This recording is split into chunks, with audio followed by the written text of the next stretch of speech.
Welcome everybody to Open Water Scuba course. If you would please mute yourselves until we do introductions. So if you would just mute yourselves, I will be obviously recording this session so that if anyone wants to go back and spend any more time with it, you can. So again, mute yourselves until you're actually speaking. Can everyone see the screen right now? Give me a okay sign or something if you can see the screen. Awesome. So I can't see everybody at the same time as I'm presenting. So please do use the chat feature as well. I will not be teaching a lot of this because I want to make sure that my assistant instructor in training and dive master get experience, as much experience as possible teaching. So welcome to Scuba class. You're entering a new world beneath the sea with Scuba Educators International. The name of my nonprofit is Life Worth Leading. If you haven't heard anything about it yet, I think you're going to love it. We have several scholarship recipients, as a matter of fact, not only in this class, but teaching this class. So the nonprofit benefits people with disabilities, including veterans. And so I am super happy that you've all decided to invest in yourselves by learning scuba diving, but also to help other people in doing so. My name is Gabrielle, and just so you know, I have a PhD in education, specifically in educational psychology and learning systems. And I do love this agency, Scuba Educators International, because it really does focus on the education part. So if you ever lose your certification card or anything else, just reach out to me. And the website, of course, is scubawithgabrielle.com. The teaching team, I put everybody's name here. Not everybody is going to be here tonight, okay? But some will be jumping in a little bit later. And I am gonna have everyone introduce themselves who is here currently. I'm gonna have them introduce themselves. You can see we have a diverse group of people who are working on advanced training. 2 right now are combat wounded veterans. 1 has paraplegia. And often with disabilities, you don't see the disability. 70% of people with disabilities have invisible disabilities. So, you know, so just know that it's a diverse group with a lot of different abilities, but more than anything, we have a passion for diving. And so I do want to introduce the teaching team right now. Those of you who are here, let's start with you, Bill, and then we'll go to Ronnie. And just go ahead and say your full name and what you love about scuba diving, maybe even what you guys did today. So my name is Bill Daws. I'm a dive master. What we did today, we actually went diving down at Troy Springs. It was a really nice day out for diving. I really enjoy being in and around the water, and scuba diving really helps me get there. I have some back issues, and it actually really helps that a lot too. And hey, before we go to Ronnie, let's go to Jaime. And thanks, Bill. Jaime was also diving with us today, and I see you're outside and you're wearing a I don't see the bottom of it, but that's why I got my phone that way. but Jaime is a combat wounded veteran, and he's working on a dive master now. So tell us a little bit about you, Jaime. Hey guys, I'm Jaime. I'm one of your dive masters in training. Sorry I couldn't be there. I had to drive to Orlando, so I'm driving. So I step out of the car. Yeah. I love what I love about diving. Oh wow. Being a combat vet, having PTSD and anxiety and back issues and knee issues, diving has helped me a lot. Just like therapy. I don't have to take as many medications sometimes. I can sleep better. I can relax more. It keeps me on my toes. Gives me that sense of leadership, brotherhood, teamwork. So I love it, man. I hope you guys enjoy it as well. And I can't wait to see you guys at the pool session next time. Awesome. Thanks for checking in, Jaime. Yes, ma'am. Jaime's a Marine, so yeah. I'm gonna get back in the car, guys. So have fun tonight. Thanks, Jaime. Take care. Bye. Yes, ma'am. All right, Ronnie. Hey, I'm Ronny Ahmed.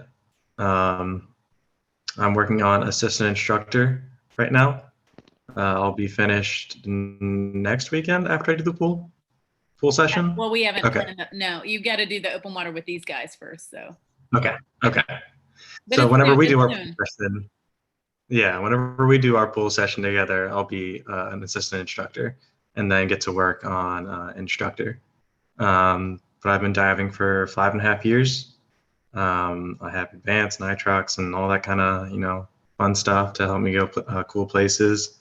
Obviously, the greatest benefit for me being in a wheelchair is, being able to just get around real easy underwater. It's not as hard to reach for stuff and check things out as it is on land. So that's a big one for me. And Ronny, for anyone who doesn't know your story, can you give us like a 30-second version? Yeah, so I was shot twice in 2014 on campus, FSU's campus. I've got paraplegia from like the T10 level down, and then also radial nerve damage to my right arm. So, there's obviously a slew of physical issues that come with that. But Ronny is a fantastic diver. And as you're going to see tonight, he's a fantastic instructor as well. And he is also the very first diver with paraplegia to earn his dive master certification with SEI. It's a huge deal. It's an international huge deal. Yeah, give him a round of applause. He definitely has earned it. And I am so looking forward to him continuing on, and he's going to wrap up his assistant instructor really soon, and then he's going to continue on to his instructor too. So super excited. When you see him in the water, you'll see what a great diver he is. Everyone on the leadership team are excellent divers, but Ronny propels himself in a different way. And so it just shows you like how much freedom that Ronny has when he's in the water and how cool it is to be able to do that. So yeah, so I'm super excited. We do have at least one other person from the teaching team. Maureen should be coming on a little bit later. So we're going to start with Module 1, diving into scuba, tell you a little bit about the program. And most of you have hopefully read my very long emails with lots of details. So the biggest thing I want to tell you is please read carefully. So when I say things like have the forms done and write YES or NO, please write YES or NO, have a witness signature. By the way, I have a kitty cat right now who's kind of behind my head. And she disappears a lot on video, but you may see her just pop up every now and then. Her name is Willow, and she's blind. So I want to ask everyone, I want to do some introductions, and we have several people together. So I'm going to call on you, and I want you to tell us a little bit about who you are, maybe even what you do, like if you're a student or if you do something for a living, and then what made you want to learn scuba diving. So who are you? What do you do, and what made you want to learn scuba diving? And I'm just going to call on people. So let's start with Ben and Krista and Sophia. Hey there. My name is Ben Mediate. I'm a former Marine. Did you say Gabrielle former Marine? actually saw my wall. Did you say former Marine? Say again, Did you say former? Former Marine, yes. Yeah, No, yes. no. Once a Marine, always a Marine. Always a Marine. That's right. Right? That's right. Okay. Yeah, Gabrielle actually found my my wallet at the bottom of Blue Springs, and that's how I ended up here. She invited me here. Thank you very much for this opportunity. I really appreciate it. Currently, I'm a map maker for the county. I work at in Jefferson County at the property appraiser. So yeah, that's kind of what I do now. As a short recap, my wife Krista Media is joining me on this adventure. So Hi.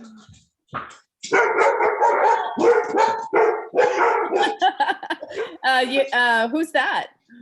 sorry about that. Those are my dog. I'm Sophia. Those are my dogs, Dakota and Floki. Every time they hear the word hi, they're like, let me go greet that person. Sorry. I work as the general manager for a few restaurants here in Tallahassee. I went to FSU, graduated from there, and yeah, starting to settle down out in this area. That's great. So what made you guys want to learn to scuba dive other than the fact that I happened to find Ben's wallet? By the way, every time, oh, can you not hear me? I can. Yeah. Yes. Okay.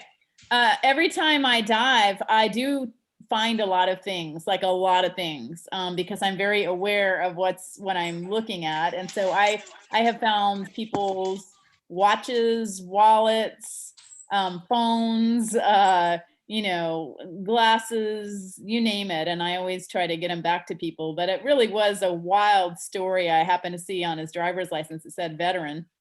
And I just, Yeah. and then I, you know, managed to, of course, I've got like mad investigative skills. So I found Krista, his wife, and the rest is history. Here he is. So, and he has a scholarship for scuba diving. So super excited about that. So. Thank you. Yeah. And so the three of you, are you planning to be dive buddies, or what made you want to really get into scuba? I only started doing scuba because he was doing it, and we planned on doing a trip to go scuba diving at the Atlantis Aquarium. Oh, She doesn't know about that, by the way. Oh. yeah, we have a trip there on June 27th. So Yep. awesome. So there's that. I think we are planning on being dive buddies as a group. Yeah. Excellent. All right, let's go to Mariana and Jacob. Hi. Hi. Do I go first? Yeah, go for it. Okay. Hi, I'm Mariana. I am a student, kind of. I'm from Bolivia. I was born and raised in Bolivia, and then I came to the U.S. when I was 19 for college. Graduated from FSU a couple of years ago, and right now I'm on my way to medical school, so I'm just working on that. Jacob, my boyfriend, he's gonna introduce himself in a minute, but for me, I've always been a water person. I've always loved it. I've always wanted to do it, but when we started dating, anytime we would go on vacation, say to like Disney World or anywhere, there was always like a scuba diving opportunity. We would just think, you know, wouldn't it be so cool if we could go scuba diving? And like a year ago, right before COVID hit, we went on a cruise and we were able to go SCUBA diving, and that just sealed the deal for us. We were in love immediately, and we just said yes, we're gonna do it immediately. But then COVID hit, and then we just waited for an opportunity, and now here we are. Yeah. Great. I'm Jacob. I'm a PhD student at FSU, getting my degree in mechanical engineering. Like Mariana said, we've always seen opportunities to scuba, but never had the qualifications. And so when we went scuba diving in January of last year, it was really entering a whole new world. It was magical. Offered a completely different experience to anything that I've gone through in my life. And so after doing that, we had, you know, set up a plan to do some scuba certification, but then COVID hit, which, you know, changed a lot of people's plans. But now that we seem to be over the crest of it, we're definitely looking forward to getting certification and getting out in the water. Awesome. And you probably heard that most places stopped teaching scuba during COVID. We paused for a while, and we started back sooner than everybody else, but with a lot of extra protocols in place. And so we continue to keep those protocols in place, and we've been diving a lot. So, and we haven't had any incidents whatsoever because of all the extra protocols that we have. So, you know, so our goal is definitely to keep everybody safe and still make sure that you have a good time and learn. And that little bit of a taste of scuba that you got through SCUBA is just a hint of how magical it's going to be for you. Definitely. Yeah, we're very excited. So excited. Great. All right, let's go to Mary Kay or MK. Which one do you prefer? Which one should we call you? Mary Kay is fine. That's what I've always grown up with. All right, great. Hi, I am I've been a lifelong resident of Tallahassee, pretty much lived 13 years of my life in Monticello, Florida, which is just east of Leon County. I'm an attorney. I work with the state, and I have always loved the ocean. Always fished, always been around, scalloped, snorkel, gone to the Virgin Islands, snorkeled there, saw amazing stuff. I've always wanted to learn how to dive, but just never had the time. So now is the time. I'm doing something for me. So single mom, take care of my mother. I'm her caretaker. So this is going to be my treat away from responsibilities at home. So I'm looking forward to it. Beautiful. Yeah, I work a lot with caregivers, and it's pretty exhausting. And so you've got, especially when you're in the sandwich generation and you're taking care of children and parents. And so this is going to be therapy for you. It's going to be very, very good. Yeah. Thank you. Okay. All right, let's go to Monique, Jamie, and Christopher. Jamie, start us off. Monique, what's up? I'll start. My name's Monique, and I am a resident in Tallahassee. I lived here for the last 10 years. I am over the food bank here in town, and I'm terrified of the water. I do not enjoy being underwater. I like the safety of a snorkel, but I'm really interested in kind of pushing that, getting uncomfortable and like exploring something that I know is beautiful, that's like at our fingertips where we live. I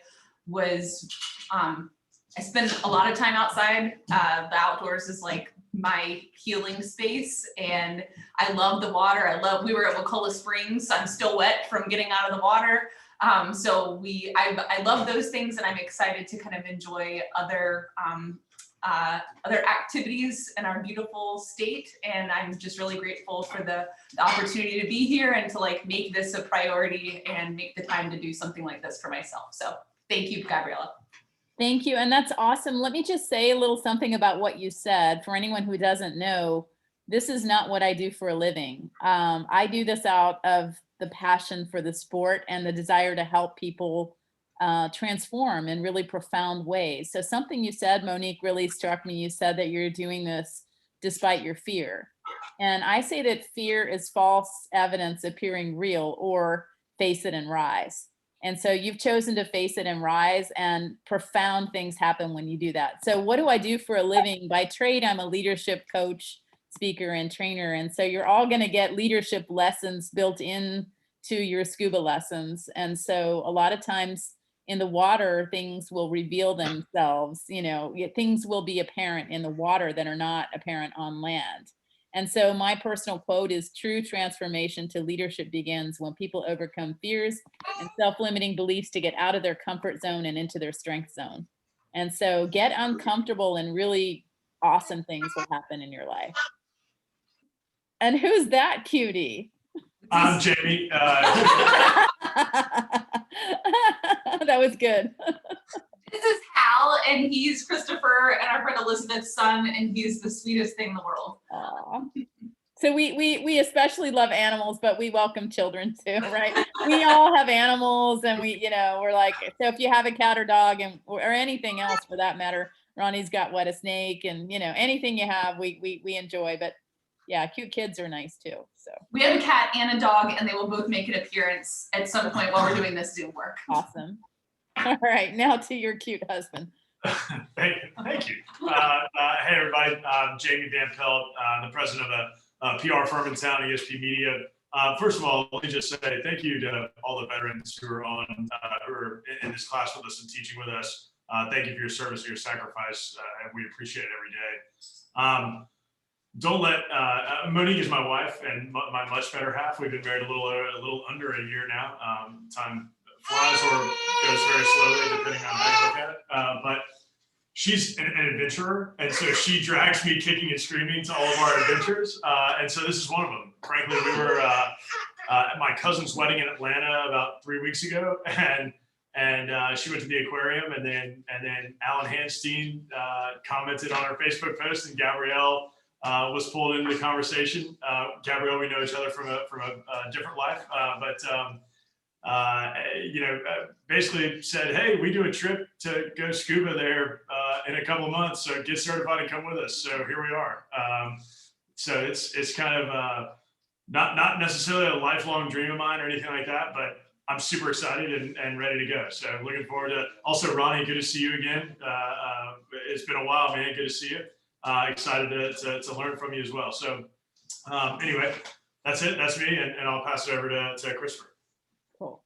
Hello, everyone. My name is Christopher Emanuel. I'm an attorney and lobbyist here in town, and I'm doing this for a lot of reasons. I've wanted to do this for a very long time, but now I've got the opportunity to see my two friends do it with me and see Monique beat Jaime repeatedly in an athletic endeavor. So that's motivation for me. I'm real excited to be a part of this whole group, and I'm really, really excited for that. Awesome. All right, let's go to Roberto. Hi, how's everyone doing? Good. Yeah, so I am Roberto. I have gotten interested into scuba diving because once I did like snorkeling in Ecuador, in Galapagos Islands, and I was interested, like to see, like to explore more, and I couldn't do it with just the scuba, with the snorkel. So yeah, I thought it was an interesting experience, and I have always liked to be in the water, and I think that's give much freedom also. And yeah, I think it's like a unique feeling that you have, especially when, yeah, I do also have a disability, it's Becker's muscular dystrophy. And yeah, I think like you just have a lot of freedom in water, and I think that's a special feeling. Yeah, besides that, yeah, I am originally from Ecuador. I came here to Tallahassee to get my master's degree in computer science. And that was 4 years ago. So I have been here in Tally for years now.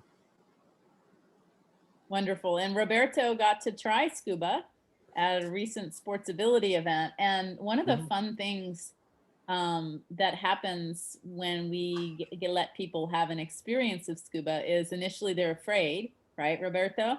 That initially there's fear, and then there's a switch that happens, and then it's like, wait, this is cool. Can we do this again? Right? And so so that's what happened with Roberto. And I can tell you that the entire teaching team loves when that happens, when that shift happens. Yes. May 2nd, by the way, I put on my Life Worth Leading nonprofit page just a short time ago. I put a link to register for May 2nd. So pick a time slot. So Roberto, I want you to pick the earliest time slot you can, okay? And that's going to be your first pool session. So Roberto is going to get one-on-one attention in the pool. So he's not going to be with you guys except for during the lecture. Okay? So yeah. Okay, sounds good. All Thank you very much. Thank And you. also, I think one interesting thing to mention, it was that we had a storm while we were doing my first scuba diving session. Oh yeah. Oh yeah, there was a tornado warning while he was in the water. It wasn't just a tornado watch, it was a tornado warning. So that was an adventure. Yep. By the way, this manta ray in my background is from the Galapagos Islands. So Oh, wow. yeah, I love the Galapagos so much. That's It's really so nice much place. that it's a trip of a lifetime. I've done twice already. Mhm. Yeah. Yep. So, okay, wonderful. Joel. Thank you. Joel, unmute yourself. Yes, can you hear me? Yeah, Yeah, can you? we can hear you. Go ahead.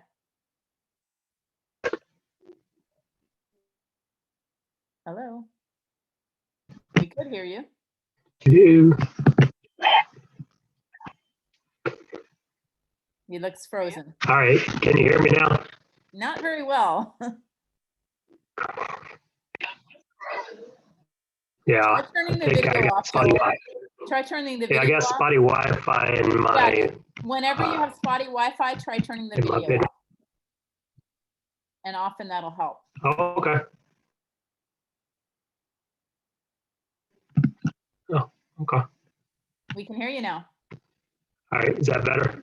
A little bit, yeah. All right. I'm Joel. I'm a physician assistant. Yeah. I'm Joel. I'm a physician assistant, and my wife's been trying to talk me into scuba diving. And so here I am, and I'm looking for something to kind of get me out of my sedentary rut and sedentary routine. And so that's the reason I kind of signed up for this. All right, excellent. Thank you, Joel. And we look forward to seeing your wife as well. Let's go to Vanessa, Vanessa and Christina. Hey, my name's Chrissy. I'm from Tallahassee. I grew up here and I work for a family business in town. I've decided to sign up for this class because of my love for the ocean and really excited to learn more about scuba diving. We went scuba diving in St. Lucia about 3 years ago and really loved it. So I'm excited to hear more about it. Hi guys, Vanessa Fuchs. Thank you everybody. First, Gabrielle, I just want to compliment you. I think in this current environment and what we've been experiencing this last year as a country, I love the diversity in the group and your effort to prioritize that because I think that's really important in everything that we do. But again, my name is Vanessa Fuchs. I work at Florida State in athletics. So Ronnie, I certainly know your story and remember you. And I'm thrilled to see that you're thriving in your recovery, but know that your Seminole family is still with you. I decided to, like Chrissy said, we do a lot of travel. And so I grew up in South Florida and my family had a boat growing up. And so we were always out on the ocean fishing and snorkeling. So really looking forward to getting certified. We have a trip coming up to Mexico in the end of July that we're hoping to be certified in time for. You will be. Yeah, you will be. We'll go through schedules next. So have I missed anyone? I think I got everybody, right? Oh, I know. We had another guy on who had to log off, but he'll be back on later. Yeah, so I'm going to introduce Cody. Cody was Cody, the other okay, great. gentleman there. He's a good friend of mine. He's actually a nurse manager, and he's on call right now. He's actually working. I invited him to join us during this adventure here with scuba diving, and we look forward to taking the course. He is a resident in Tallahassee and he's worked in the ER, and he works now in hospice as a nurse manager. So he's actually busy right now. Absolutely. I'm so glad. I'd say Cody just joined us again by phone, but thank you for introducing him. I'm glad he's here. And for anyone who doesn't know, I had a therapy dog for many, many years named Bodie, who was a golden retriever. And I visited every Wednesday. We visited Alzheimer's patients. We visited the hospital. Matter of fact, that's how I met Ronnie. I met him in the ICU. And he was also in the first round of dogs ever sworn into the Leon County court system. And so we were able to actually be with child abuse victims in the courtroom, which was really special. Everything, of course, changed during COVID with that. And unfortunately, he passed away on August 26th. I have another dog who's in training right now to be a therapy dog, and you'll get to meet him soon. His name is Finn, but he's young and he's a cattle dog, and he's blue heeler, full of love and energy. And anyway, so I really appreciate what Cody does and what all of you do. It just sounds like you have such interesting backgrounds. Those of you who travel, I love travel. I travel all over the world before COVID, of course, 87 countries so far, most of which I've dived. And so if you're ever interested in exploring different countries, I have a lot of insights about where are great places to dive. And some might surprise you, ones that I personally don't really recommend versus those that I do. So, but quite frankly, we're really, really lucky to live where we do. Tallahassee is the perfect place because we have Big Blue right here. We have Cherokee, everything. The springs are really close. The one we went to today was, less than an hour and a half away. There are hundreds of springs within just a couple of hours of here, plus the Gulf of Mexico and the Atlantic. So, and I have a fascination with things like shark diving. So, yeah, so it's a lot of fun. What I do want to do is check on schedules. Okay. So what I'd like to do now is find out who needs to get certified the soonest versus, is anyone wanting to go at a more relaxed pace? Okay, so Monique, Jamie, and Christopher are in the accelerated group, right? Okay, and Sophia, Ben, and Krista?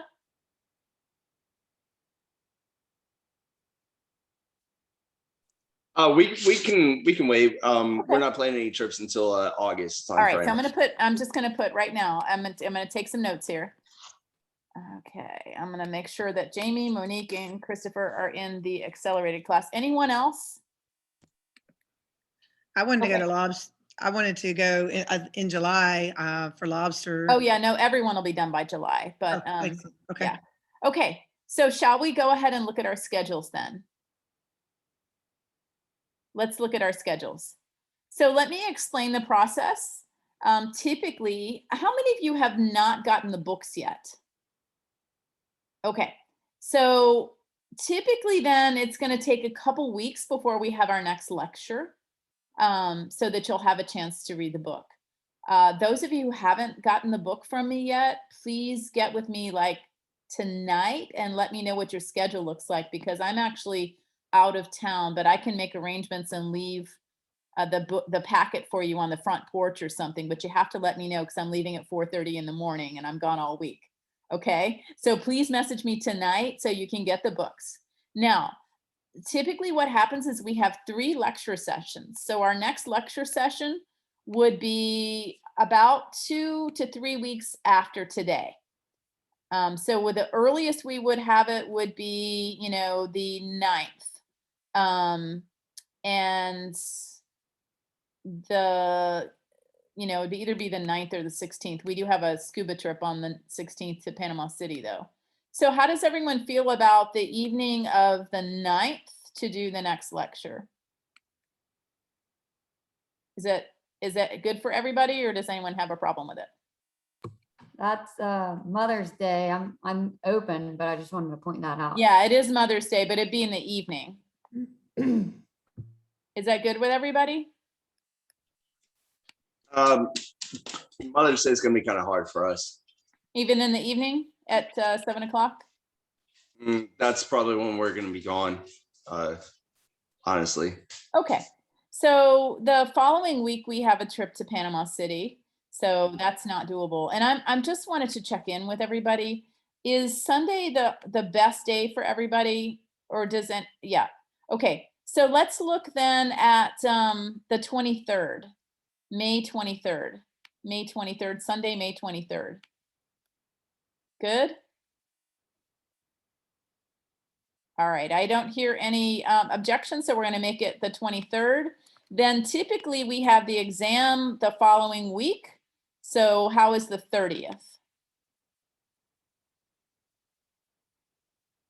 The 30th? No, not good. Did I see a not good, Christopher? Sorry about that. That's the Sunday of Memorial Day, so that may be tough for some. Ah, thank you very much. Let's make it the following week then. How about June 6th? June 6th? Does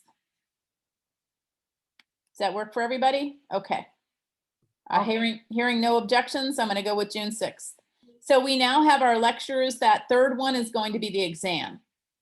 Okay. Now, the good thing about COVID is that I'm going to email you the exam after our second lecture, and you're going to all take an open book version of the exam, and then we're going to discuss it on that evening. Okay, so we have our lectures. That's good. Now we need pool sessions. Now, is Sunday the best day for everybody? Pretty much. Okay. All right, so let me just tell you when I have the next Sunday available. It's May 9th is when I have the next one. Those of you who are not mamas, can you do May 9th? Monique, Jamie, Christopher, can you do May 9th? And Mary Kay and Mariana and Jacob? Nope, Monique can't. Okay. All right. So it looks like I have Mary Kay, Mariana and Jacob and Vanessa and Chrissy. Yeah, we're good. Okay. So that's a possibility. Let me go ahead and put it down. So question, I don't know if I am joining those. No, or, you're gonna be independent. So you're gonna have one-on-one in the pool because of your muscular dystrophy. You're gonna be one-on-one with us. You're not gonna be in a group class, okay? Okay. So do put the lectures in your notes, but right now with the scheduling of the pool, don't worry about that. We're gonna find other times for you. Okay. Okay, that being said, Roberto, what we may do, depending on how the timing works out, is we may have you come toward the end of a pool session with another group so that then you can spend a couple of hours, okay? Okay. In other words, you may end up being the same day as them, just later in the day. Sure. Yeah, it's fine. Okay. Yeah, I can adjust. Yeah. All right. So let me just confirm on May 9th, go ahead and say your names. Mary Kay, you're one. Who else? Who else can make May 9th pool session? Jacob and Mariana. Jacob and Mariana and Vanessa and Chrissy. And Just a quick question. What time are you planning on doing it's going to this? be, okay, so that's a good question. Let me just tell you, typically it's either going to be 2 half days or 1 full day. With the group size broken in 2, I highly recommend we do 1 long day. You're going to pretty much have one-on-one attention. You're going to have, you know, Ronnie and Bill and me and Jamie and Maureen, and you're going to have so much extra people in the pool with you besides me that the skills are going to go quickly, and we're going to be able to knock a lot out fairly quickly. It's going to be intense, but I think I highly recommend just having a really long day. The last group that we had was so good because they got in the pool and practiced the swim test. That's key. Practice the swim test before we get together. If you wait to get in the pool to practice laps or treading water, then we end up all just kind of waiting on you practicing. So please don't think that if you haven't been in the pool in a while that you're just going to be able to go in and do it. That being said, I've had people with 1 arm, no legs, you know, you name it, pass the swim test. It's not that hard, but I want you to practice. The thing that people have the hardest time with is the underwater swim. And you need to pass the exit requirements. It's all in the email, but you need to pass the exit requirements, okay? And now my instructor allowed me to push off, and therefore I'm gonna allow you to push off. So I want you to give yourself a nice, good push off on the end of the pool and practice that. The key is relaxing your body, and it's really mind over body. And so you just have to kind of propel yourself through the water with your hands and frog kick your legs. If you flutter kick, you're gonna wear yourself out. Some people have dolphin kicked and succeeded. That's the hardest skill for most people. The 300-yard swim is only hard if you're not in good cardiovascular shape. You can doggy paddle if you want to, okay? You just have to keep swimming. You can't hang on to the side. So those of you who are not really experienced swimmers, do not freestyle, okay? Don't freestyle swim. You're not professional swimmers, don't do it. You're gonna wanna do a side stroke, an elementary backstroke, or a breaststroke in order to conserve your energy. The other thing is the 15-minute tread water. And that 15-minute tread water is easy for most people if you have any body fat. The only ones who struggle typically are the ones with 0 body fat. And it tends to be men because women have natural flotation devices built in. And so men tend to struggle a little bit more. And you can still overcome that if you're a guy with no body fat. You can hold your breath, and then your lungs will fill with air, and you can just kind of float and you'll be fine. Okay. So the 50-foot swim is the hardest one for most people, the underwater swim. So make sure you get in the pool before we meet. If you do that, the swim test is going to go quickly and we're going to knock out skills. The last group we had, I just have to say they were phenomenal. They were phenomenal. And, you know, they got through their skills really quickly. They were just ready to go. And so we do have times when people struggle, and nobody's going to go faster than the person struggling. And, you know, I just want everyone to be supportive of whoever it may be struggling, and know that it might take a little bit longer. We're going to book 8 a.m. to 6 p.m., but I can tell you last time we got done a couple of hours early because people were so good. Okay. All right. So let's look at other pool session times. So the next time that I have is the 23rd. Who's available on the 23rd? Okay, this would be people that are not coming to the 9th. Are the people not coming to the 9th available on the 23rd? We got Monique, Jamie, and Christopher, yes. Sophia, Ben, and Krista, yes. Who does that leave us with? Cody? Is Cody good then too? Hey, is this June? I'm sorry, I missed a bit of the meeting. Is this June? May. May 9th works for me. Okay, perfect. I'm going to put you down on May 9th then. And then everyone else is good for the 23rd. Is that right? I haven't missed anyone, correct? Roberto, you got your own session. So we are good. This was way easier than I expected it to be with this many people. Thank you guys so much. Now, if anyone struggles, we will add pool sessions. Let's look at checkout dives.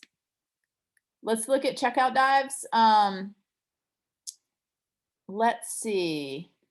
Those of you coming on the 9th, conceivably, you could come. Well, we got a couple of options here. The weekend of the 15th and 16th, we could do some spring diving on the 15th, and then you could come ocean diving on the 16th. That would be a possibility. Are we talking May? We're talking May.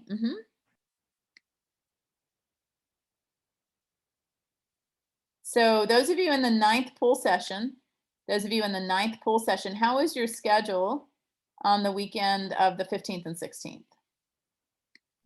Completely open for Mariana and Jacob. Okay. We're open as well. I won't be free. That's okay. So I'll tell you what, we have scuba dives in Panama City on the 16th. And so just to remind me, was it Mariana and Jacob are free and Mary Kay? Yep. And who else? We're free. Okay, so, I'm not looking at the camera right now. Tell me who we are. Chrissy? Vanessa and Chrissy. Okay, I thought so, but I'm just getting to know your voices. I'm typing in the background here, and Chrissy. Okay, that's excellent. So here's what we're gonna do. I'm gonna gauge how you do on the 9th in the pool session. And depending on how you do, we are going to go diving on, I'm gonna say the 15th. And probably Big Blue would be a good choice. Okay, scuba dive, Big Blue. And we'll probably go in the morning to beat the partiers, okay? And then depending on how you do, we'll go on the 16th to Panama City on a charter boat. Now, if you're able to do that pool session and both of those dives, you are officially done with the requirements. That being said, guys, I want to let you know that I so strongly believe in letting people not have any barriers to scuba. And so I encourage you to come on more dives. And so even after you're official, come on the other dives too.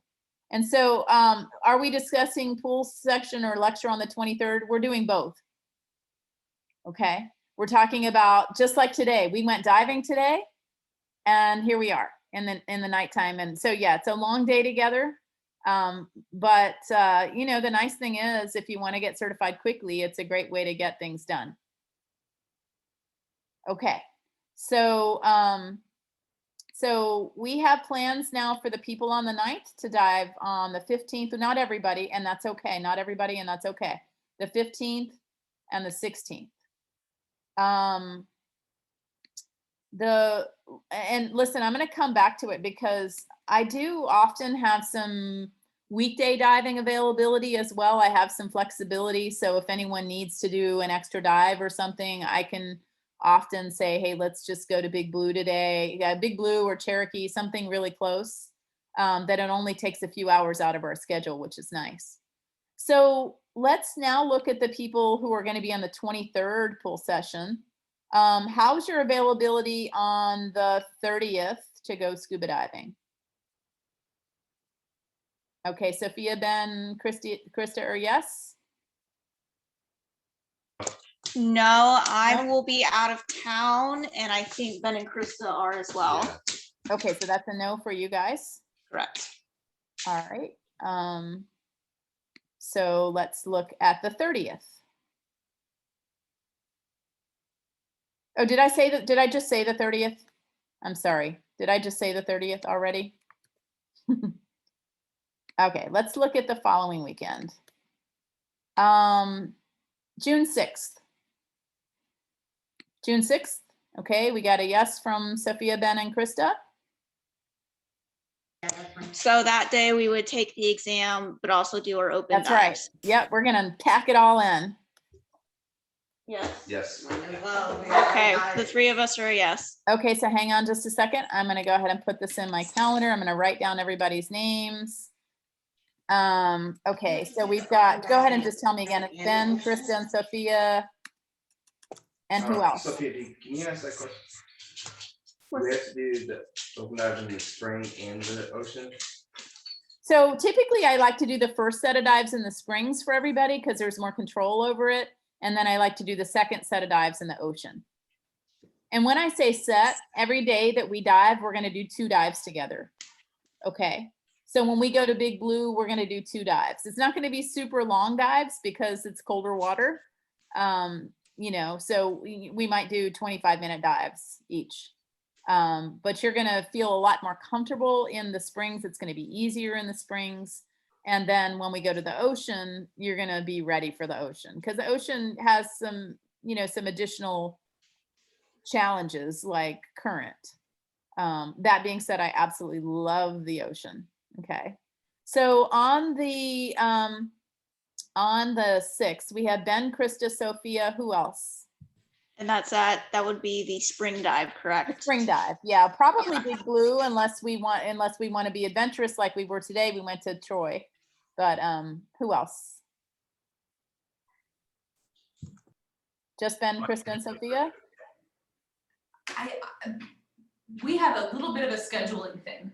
Okay. Help us figure out. Yeah, so I put in the chat. I thought we were talking about lectures for the 23rd. I'll be able to do a. Yeah, we already, okay, so listen, let me just say, we did talk about the lectures in the evenings and then diving during the day. So the 23rd, we have a pool session for Mary Kay, Jacob and Mariana, Chrissy and Vanessa on the 23rd. And then we have a lecture for everybody in the evening on the 23rd. Okay. So we were that's where the wires got crossed because they have now put a pool day on their calendar. Right, not on your calendar. You guys are on the 9th. Remember, I'm splitting you guys in 2. Yeah. Splitting you guys in 2. So you don't need to be there on the 23rd in the pool session if you're there on the 9th in the pool session. And we couldn't come on the 9th because of Mother's Day, so we couldn't be there. We're gonna be. Oh no. Okay. So we're screwing it all up. Sorry. Oh, okay. So we do have to change everything. Okay. All right. Let me go back here. Classic mothers, am I right? So I'm gonna stick with the 9th, but let's try to see if we can change the 23rd. Okay. So Gabrielle, this is Mary Kay. Do you have me down for a pool on the 9th? I'm sorry, I do have you for the pool on the 9th. Yes. Okay, great. I have Mary Kay, Jacob and Mariana, Chrissy and Vanessa and Cody on the 9th. We can do maybe Saturday one, Jamie? That's for pool session and lecture, correct? On the 9th. No, we moved it to the 23rd and the 6th.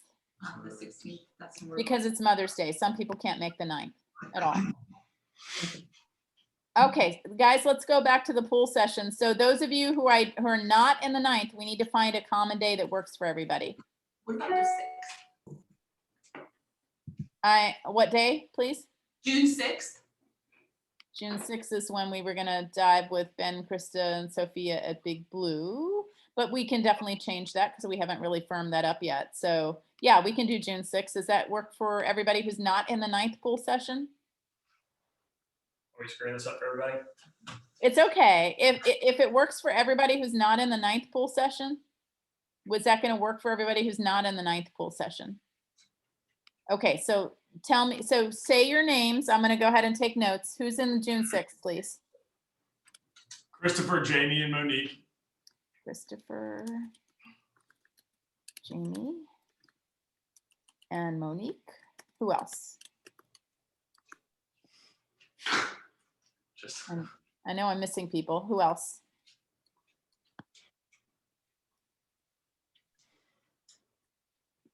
Is June 6th going to be a lecture as well at 7 Yep, p.m.? it'll be pool session and lecture. Yeah, I know it's going to be brutal, but it's going to be more brutal for those of us teaching. Okay, so we're not doing the pool session on the 23rd anymore, right? That is the thought, that we're not Okay. going to have everybody available. So those of you who are going to come on the 23rd, can you possibly make June 6th instead? Yes, we can do June 6th instead. Okay. And so this is Vanessa and Chrissy? No, this is Sophia, Ben, and Krista. Okay, thank you. So again, I'm not looking at the cameras. I'm trying to get people's voices, Ben and Krista. Okay, does that everybody? And Sophia. I got Sophia, Ben, Christy, Krista, Christopher, Jamie, and Monique. So 6 of you, right? And then on the 9th, I have Mary Kay, Jacob and Mariana, Chrissy and Vanessa and Cody. So that's 1, 2, 3. That's also 6. Am I missing somebody? I've got Roberto. Who else am I missing? Is somebody not in that group?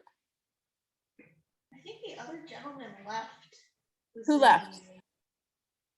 Oh, Joel, right? I think that was his name, yeah. Ah, Joel. So we have to make sure Joel can. Thank you for reminding me who was missing.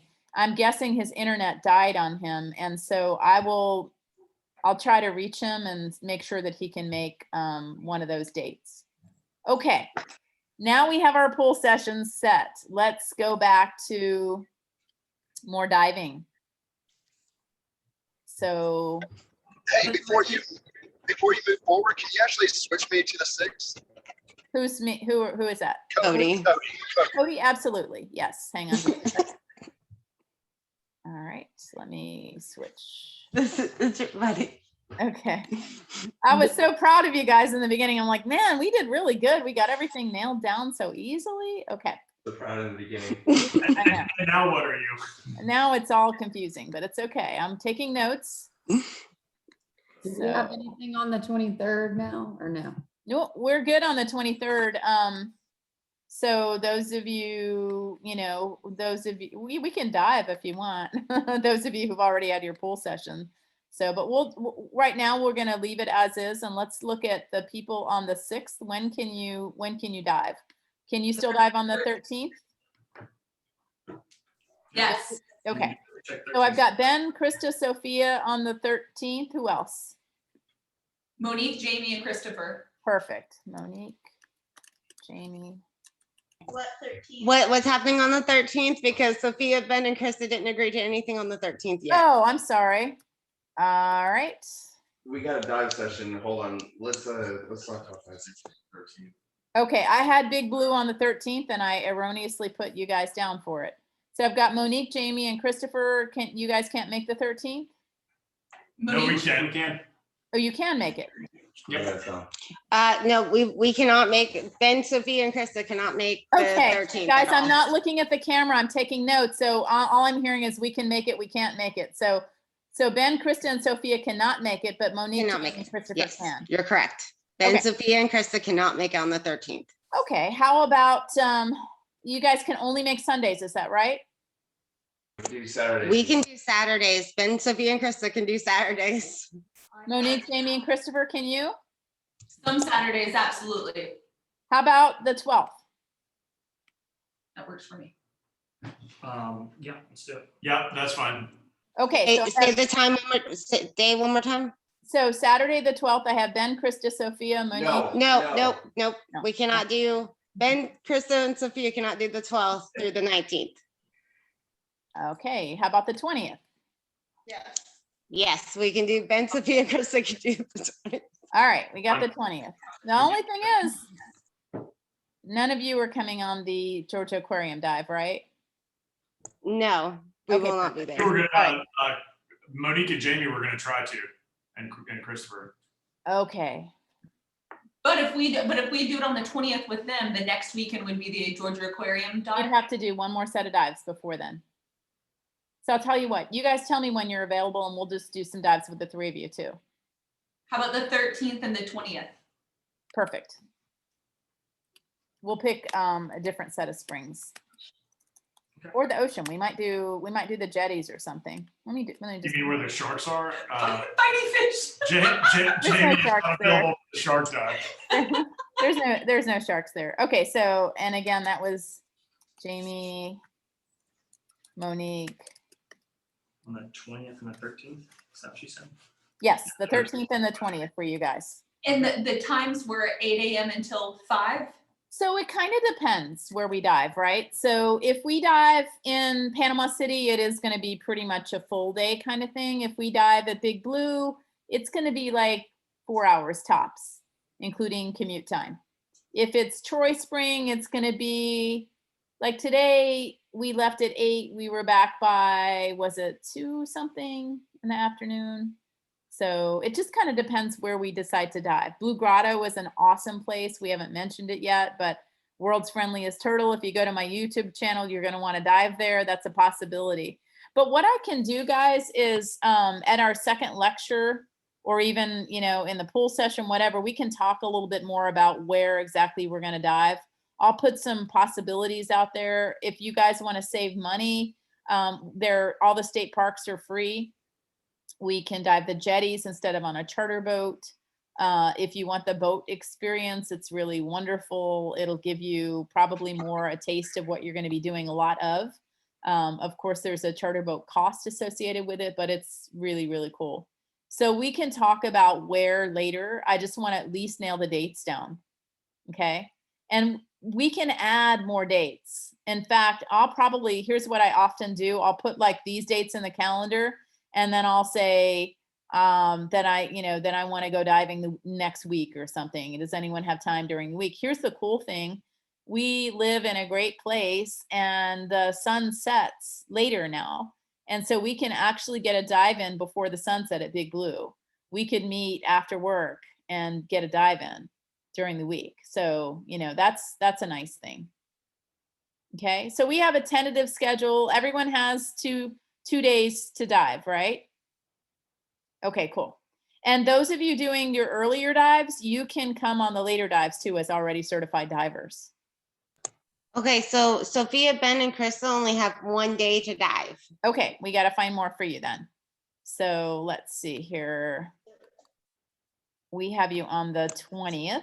So let's look after then. Because that was as soon as you were available, right?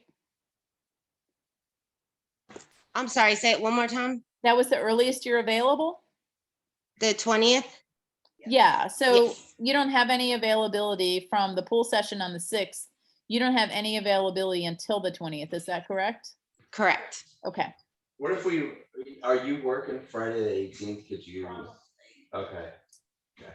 We've actually, Ronnie and I are going to be in a class in Mariana at that time. So on the 17th and 18th, so. Okay. So how's your guys' schedule during the week?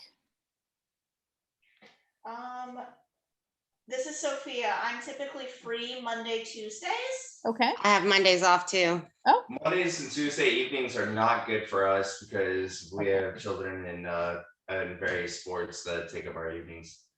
So. Okay, so I'm talking about Ben, Krista, and Sophia? Yes, ma'am. Correct. Okay. So Mondays are out. Do you have any weekday availability? No, ma'am. No. Okay. Not at night. We don't. All right. I mean, do you have it during the day? Monday. Well, 2 of us have it during the day on Monday. Okay, not all 3 of you. Never mind then. No, So on let's Mondays and Tuesdays in the morning, I can make something work, yes. But he can't. Oh, you can't. Okay. I need all 3 of you to be there.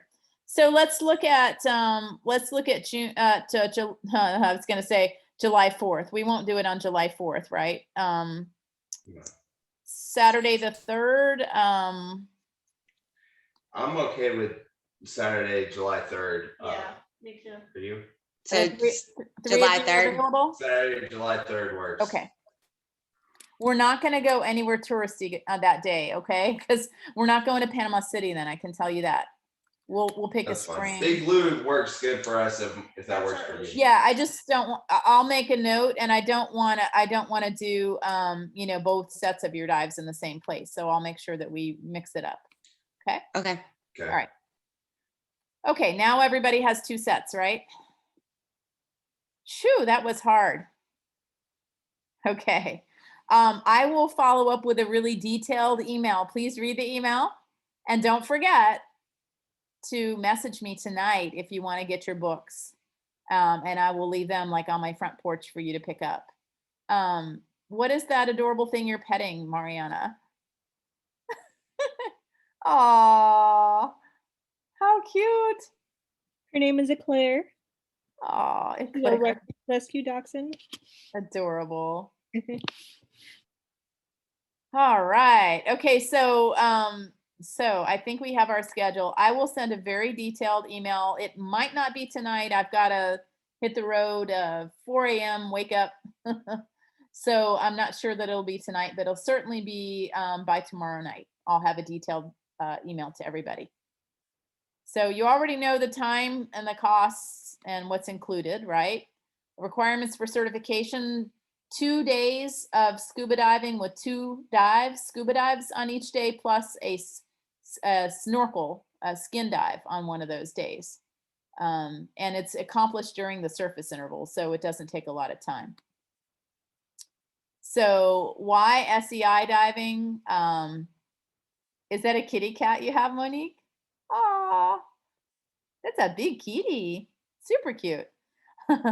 So Scuba Educators International used to be YMCA, and it's just an excellent organization. It's typically longer than if you go to a resort. They're going to certify you in a day, and you're not going to be a very good diver. I promise you that you're going to be an excellent diver through this organization. Our focus is more on education than marketing, and it's really about diving comfort in the real world. And we're very concerned making sure that the learning process works well. It's a chance to expand your life and really see the other part of the world. It's awesome. I can't even tell you how much I love doing it. I wouldn't want to do this for a living, even though I pretty much work full-time in the nonprofit and full-time in my business.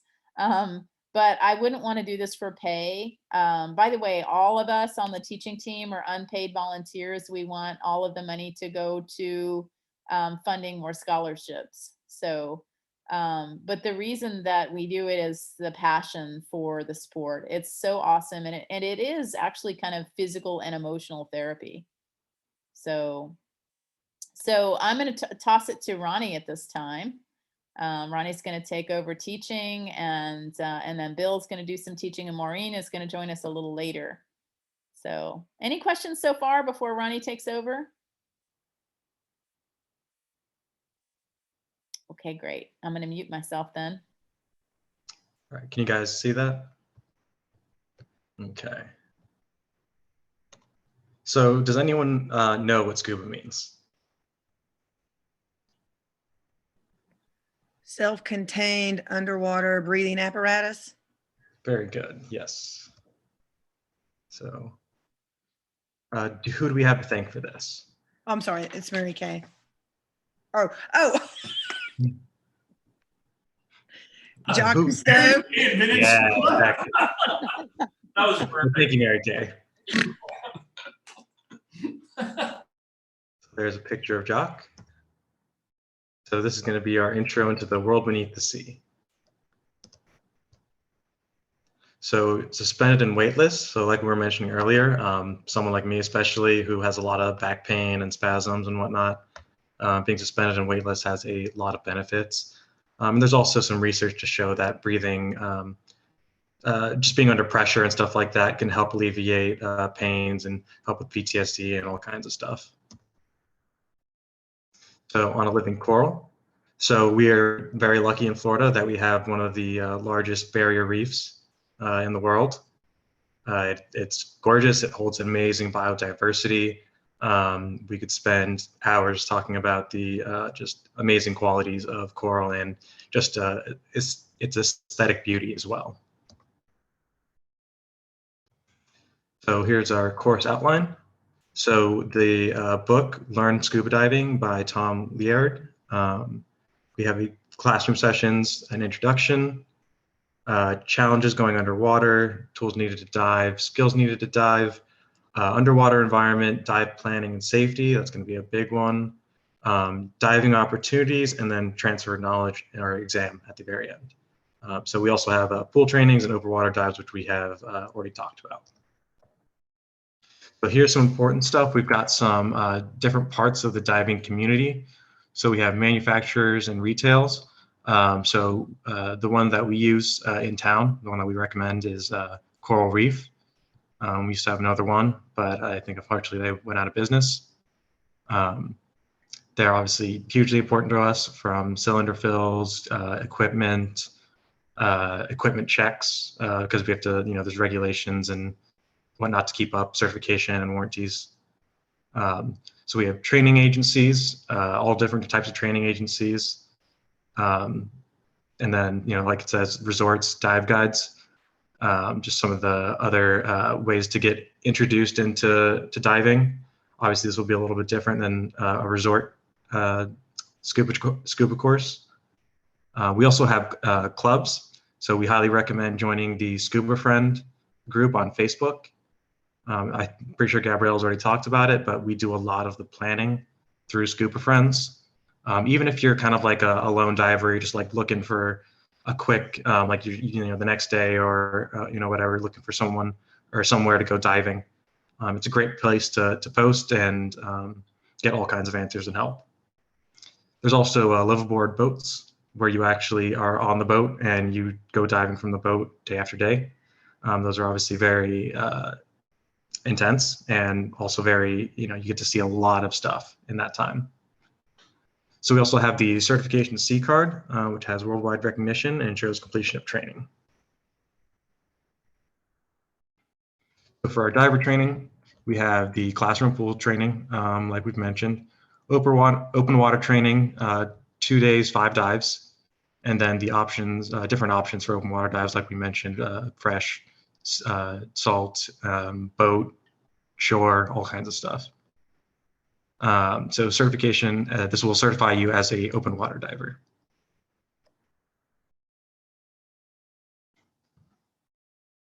So here's where we're starting the SCI course.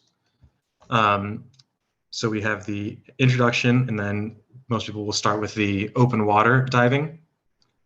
From the open water diving, people will go to the left side into the recreational diver levels. So advanced diver level 2, and then 3. And then finally for the recreational side, master diver. However, what a lot of us have done is after the advanced diver level 3 and nitrox, we will go and start working on dive master. So the dive master is the first step of the leadership levels. So that's where you're educating and teaching as opposed to just diving. So I am, so we have, a dive master, certified dive master with Bill here. I will soon be assistant instructor, once I do the pool session with you guys. And then there are instructors and then instructor trainers. So Gabrielle is an instructor trainer, which is why I'll be getting certified under her. And then finally, on the leadership level, you have the course director who, works for the company. And then these are all the specialty courses. So navigation, archaeology, search and rescue / public safety, reef ecology, nitrox diver, night diving, ice diving, full face mask, equipment service, dry suit diver, and DRAM rescue diver. So the diver rescue accident management. Ronnie, what do you recommend people do after open water? So after open water, you will get your advanced level 2, right? Right. So the next logical step after open water, if you really love it, is going to be the combination advanced level 2 and nitrox class, which gives you a lot of value. You get 5 extra dives of experience. And also a lot of the information that we cover in these classes, we go in more depth and you get to learn a little more as well. Okay, so course materials, we have the textbook, workbook. We don't really do homework. So class notes, that can be helpful with following along.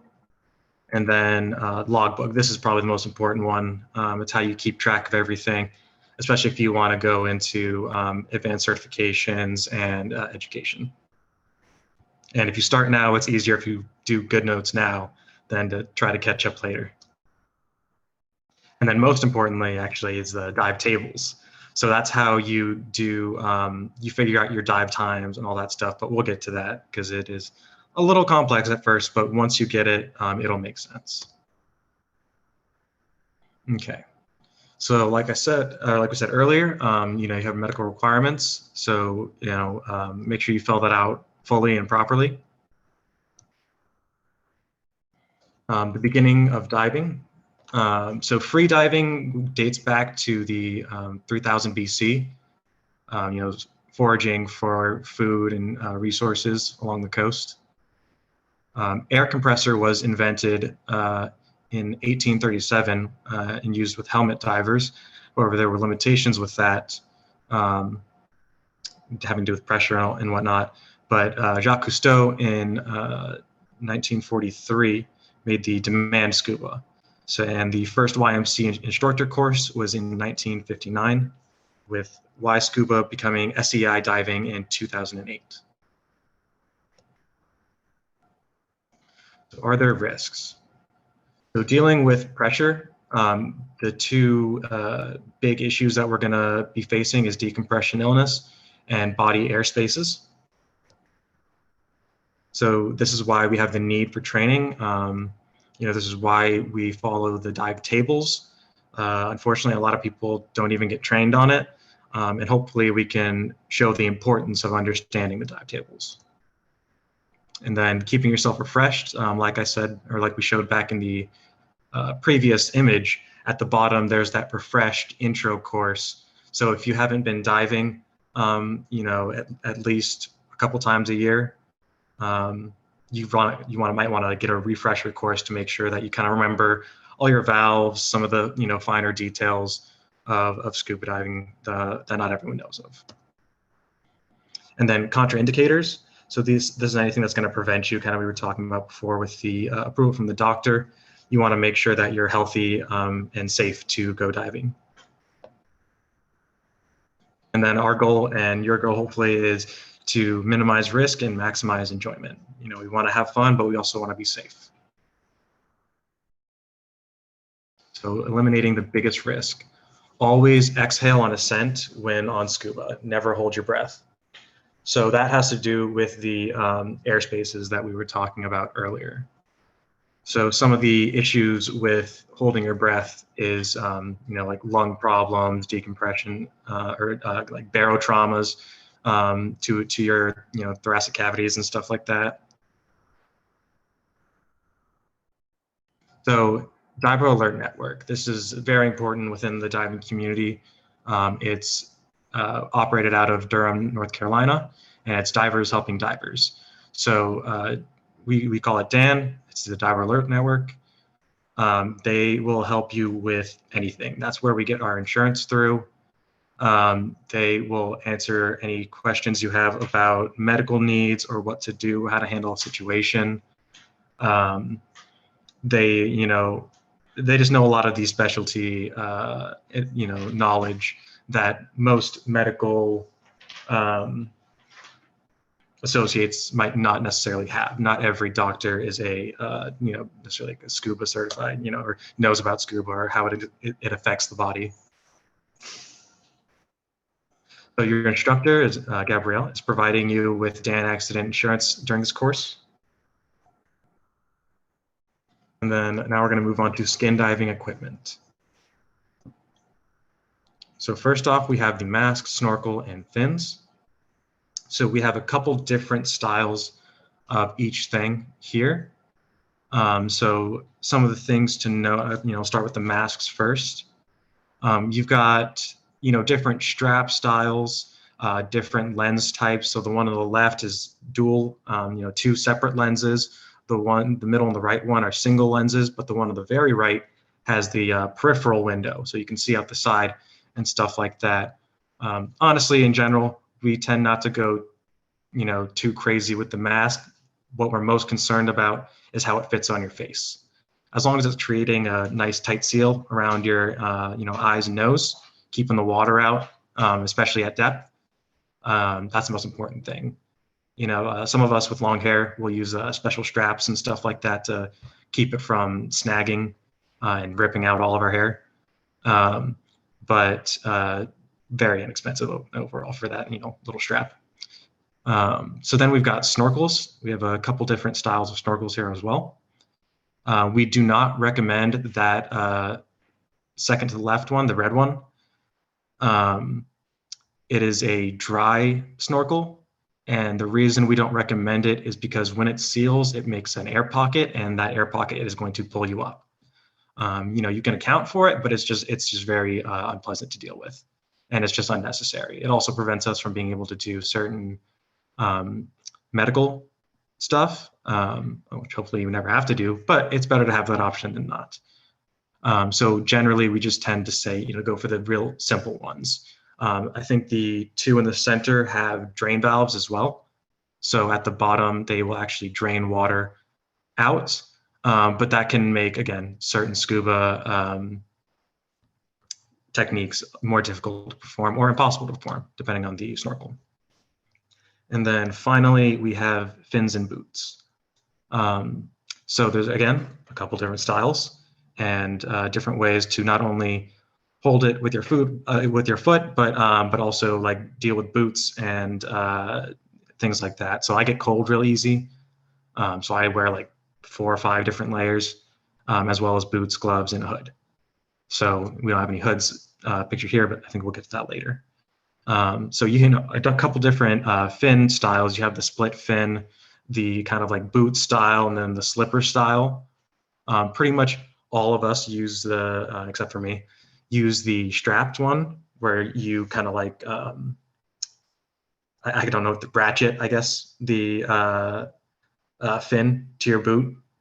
That way it's got good attachment and you can keep your boots on while walking around, not being in fins, which is obviously not recommended.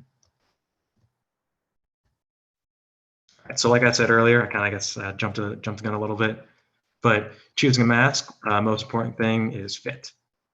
So as long as the fit is right, it doesn't really matter what you go with. The peripheral view windows and stuff like that, it's just nice accessories, it's not necessary.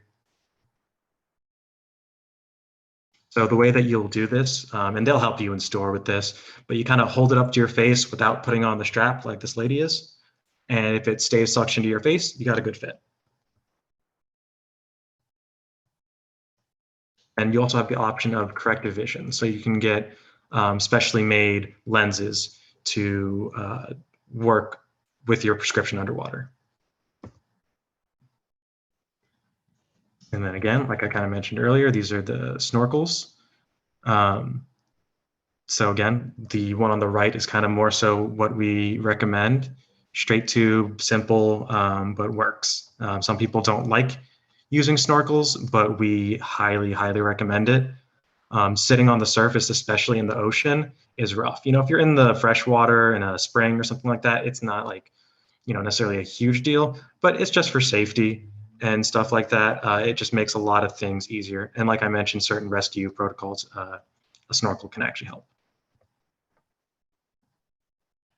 And then choosing the fins. And again, this one is again going to be about the fit and functionality. So as long as you can get it on and off easy, and it's secure, you should be good. And I think we actually stay away from the split fins. I actually am not completely sure because I don't use fins personally. I can't use my legs, so no fins for me. Okay, getting on to some of the I guess, more advanced stuff. So this is going to be an introduction into the diving sciences. So this is kind of showing physically what happens inside of your body when you're diving and when you get hurt. So you have respiration and circulation. So air is 78% nitrogen, 21% oxygen, and 1% other. Hemoglobin is 45% of your blood and carries oxygen in and carbon dioxide out. Hyperventilation, and this is important especially when snorkeling or free divers, avoiding hyperventilation-induced blackouts when snorkeling, which can obviously be very dangerous. So this is the free diving kind of chart that I was mentioning earlier. So as you go on your dives, you have an increase of saturation within your body, and that can lead to shallow water blackouts and stuff like that, which can be very dangerous. It's why whenever you see free divers, a lot of times they'll have like spotters, like scuba diving spotters or something like that, to make sure that they ascend safely. Because descending is pretty easy. It's the ascent is a little rough, even for scuba diving. So air to water contrasts. There's 800 times more density in water to air. The drag forces are much greater. So if you have all your gear splayed out, it's all going to drag you down moving through the water, especially if you're going long distance. Light is also affected underwater. It travels 27% slower. And then you also have the buoyancy, which is Archimedes' principle.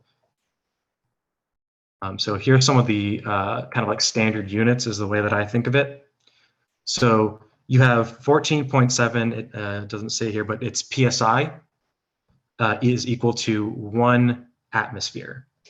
So 14.7 pounds per square inch is equal to 1 atmosphere.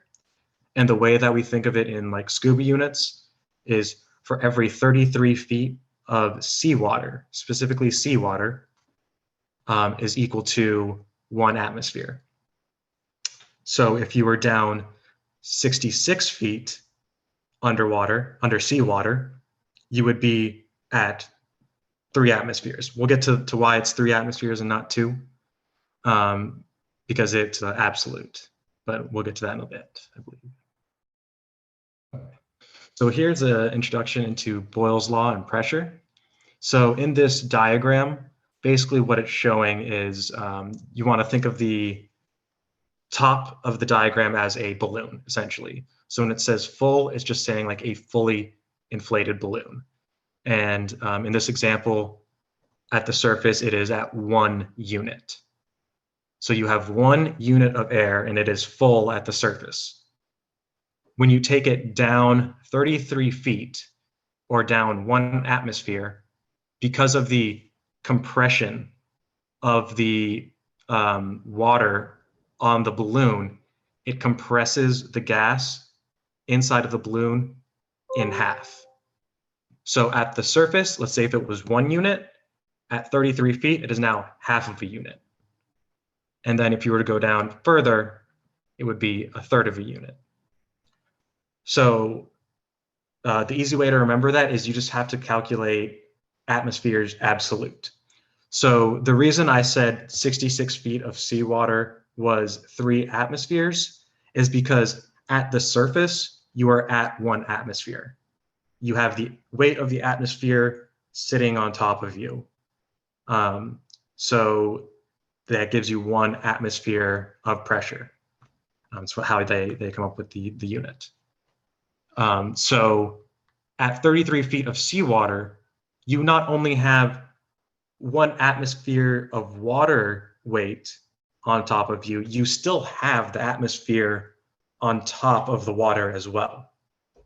So that's why you're at 2 atmospheres absolute. That's what ATA means, atmospheres absolute. So another important principle of this law is it works in reverse too.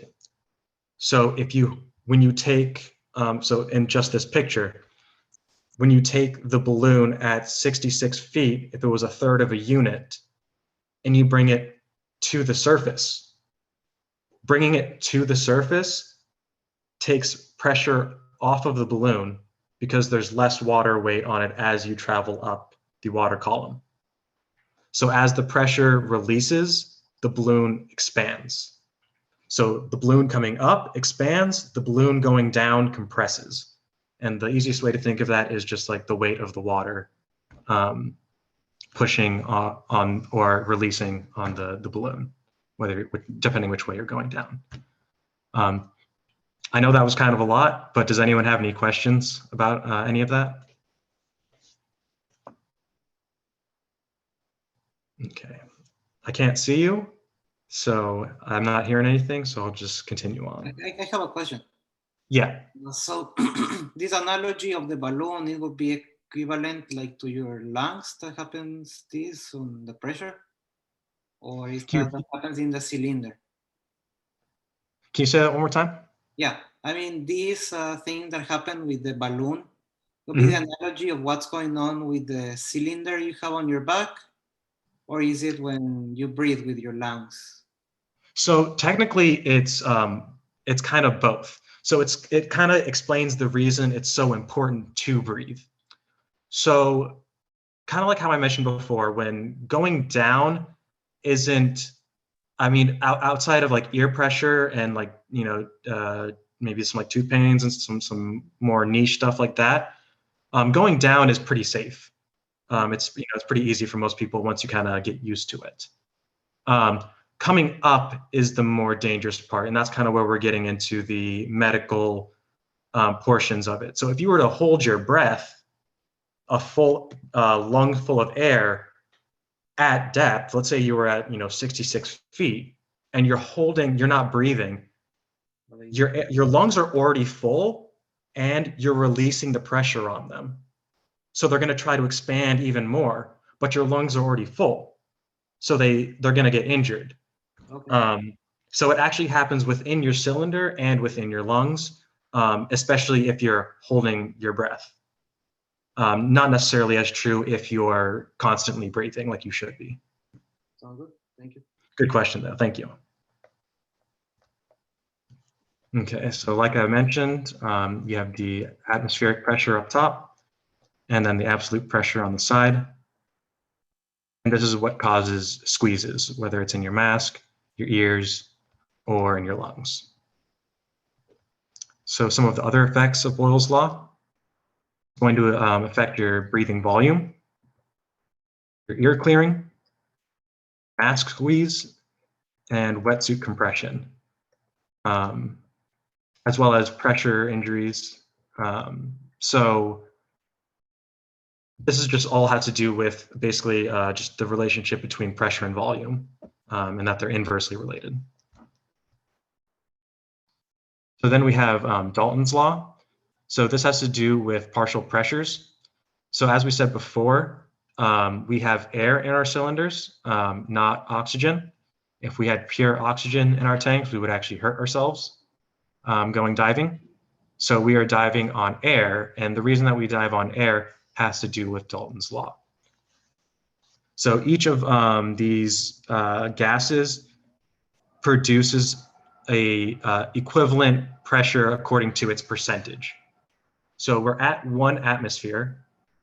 So nitrogen has a partial pressure of, in our atmosphere, of 0.78 atmosphere. So does anyone know what the answer for the partial pressure of oxygen would be?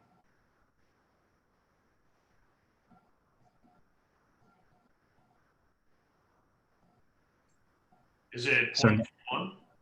yes, exactly. Very good. Nice. That was Jamie that got it right, by the way. So essentially all of these percentages make up the total of the partial pressure, and that's why the mix of your oxygen, or the mix of your air, is important, because oxygen at, especially high levels of oxygen at depth, is toxic. So Henry's law is another important gas law we need to be concerned with. has to do with the absorption of gases in our body. The common example is a cold soda. So you have the contents of the soda under pressure, and then as you release that pressure, the air or the gas escapes from the saturation of the liquid out, and that is what can cause decompression illness and things like that. That's part of the reason you'll have like crackling and some other issues when you do have decompression sickness. It's also appropriate because when you think of like a cold soda versus a warm soda, a cold soda is actually a lot fizzier because cold solutions allow greater dissolution of gases. And that's also true for our body. So if we are cold, we will actually absorb more gas than when we are warm. Again, this is bad because if you take a lot of these bubbles in while diving and then come up unsafely or improperly, you can harm yourself essentially. So this relates to nitrogen in the body releasing on ascent and can cause decompression sickness. All right, and then like I said earlier, with Boyle's law, air consumption will be affected by it. So how long will my air last? Density of the air increases with depth. So that's, again, what it's saying is how it's related to Boyle's law. So this example, for 1 hour at the surface, if that's how long the cylinder lasts, it would last a half hour at 33 feet of seawater because you're now at 2 atmospheres absolute. So basically the way to think of this is the gas is getting compressed, but your lungs are still the same volume. So you're actually breathing more molecules of air with every breath the deeper you go because they're all pushed together. And then heat loss. This is a big one for me and Gabrielle, since we have a lot of nerve issues. So dressing for the temperature, like I said, I wear like 5 different layers, hoods, gloves, socks, shoes, or boots. And we both wear heated rash guards too. Yeah. That's how cold we get. Yeah, above and beyond even to most bougie divers, I guess. So, this is an important part though, because, water will actually take away heat 25 times faster than air. So maintaining body temperature is extremely important, especially for those who don't have proper regulation or sensation. So, there's a lot of different equipment that we can use to help with that, especially with the new technology like heated rash guards.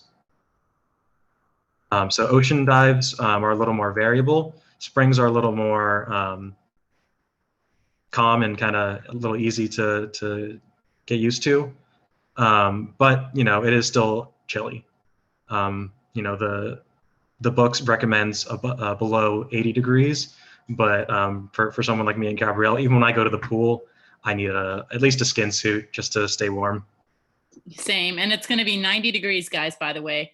I ask and those of you who think that's too warm, when we're in the water that long, you're going to be thanking me. I have them crank it all the way up.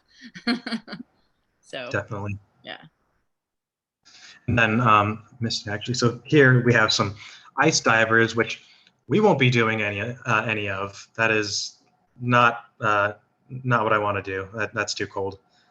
But for you brave people, you can go ahead and we can find specialists to do that, or caves, obviously once you're ready and certified for that kind of stuff. And if you even want to, you don't have to. Plenty to see without it. So like I was saying earlier, light is affected underwater. So because light is affected, vision is affected underwater. So underwater objects are going to appear closer and larger than in air. So in these two examples, you have a fish that is actually 8 feet away, appears 6 feet, appears 4 feet, but is actually 3 feet. And then in the advanced class, you'd actually have like the ratios and stuff that we work with, but don't think we check that in for open water. So you just need to know that objects appear closer and larger underwater. So another thing that changes underwater is colors. So underwater, the energy of light is absorbed as it travels through the water. So if you know Roy G. Biv, that is the order that the light disappears. So it starts with red and goes all the way to indigo violet. And that's why, you know, some of the colors and things like that, how things appear underwater has to do with that, and why adding light can help with photography and stuff like that underwater. So again, another thing that is affected by the density of water compared to air is sound and hearing. So underwater, Brian can't hear his buddy talk. That's a big part of the reason that we use hand signals, and you know, we're very aware about body language and stuff like that. Because another interesting thing about being underwater is when you can hear a noise, you can't pinpoint where it's coming from. Sound travels almost 5 times faster in water than in air. So the way that our brain typically triangulates sound is by hearing the differential between each ear and then triangulating where it should be based on that. When it's traveling 5 times faster than it should be, or than we're used to it being, it essentially hits the ear at relatively the same time, and your brain can't tell which direction it's coming from. So you can hear a boat from really far away, but have no idea where it is or where it's coming from. So it's very important to be aware and alert, not only for your safety, but for other people's safety as well. And this is basically what I was just mentioning. So he can't tell the direction.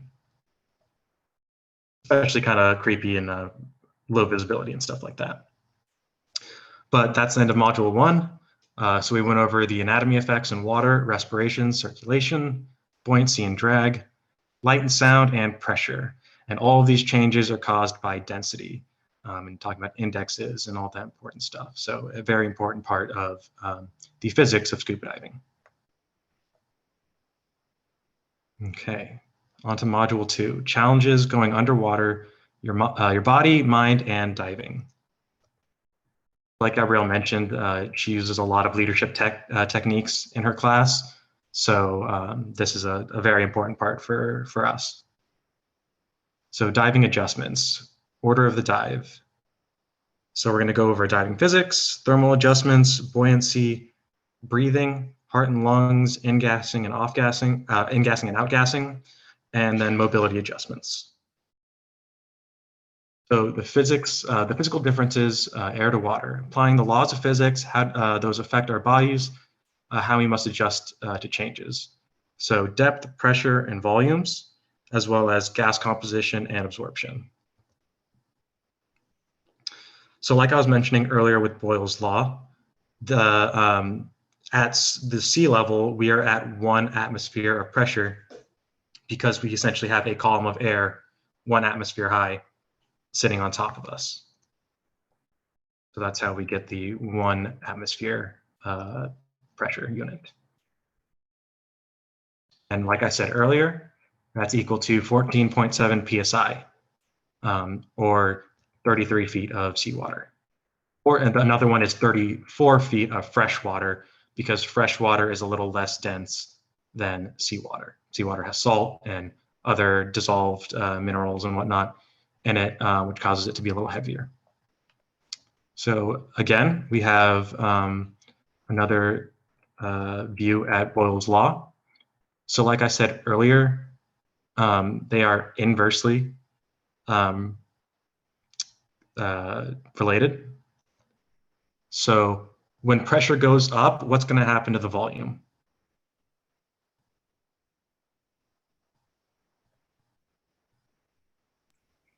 Goes down. Very good. That was Jamie that got it right again. You're just killing it with these questions, man. I need the rest of the class to take some brave steps and step on a limb or something like that. So the volume varies inversely, like I said, with the pressure, and the inverse is true as well. So if it goes, going down, volume decreases, going up, volume increases. And then, like I mentioned before, we have the different densities of all of these materials. So in each of these examples, we're looking at 1 cubic foot of material. So for air, we're looking at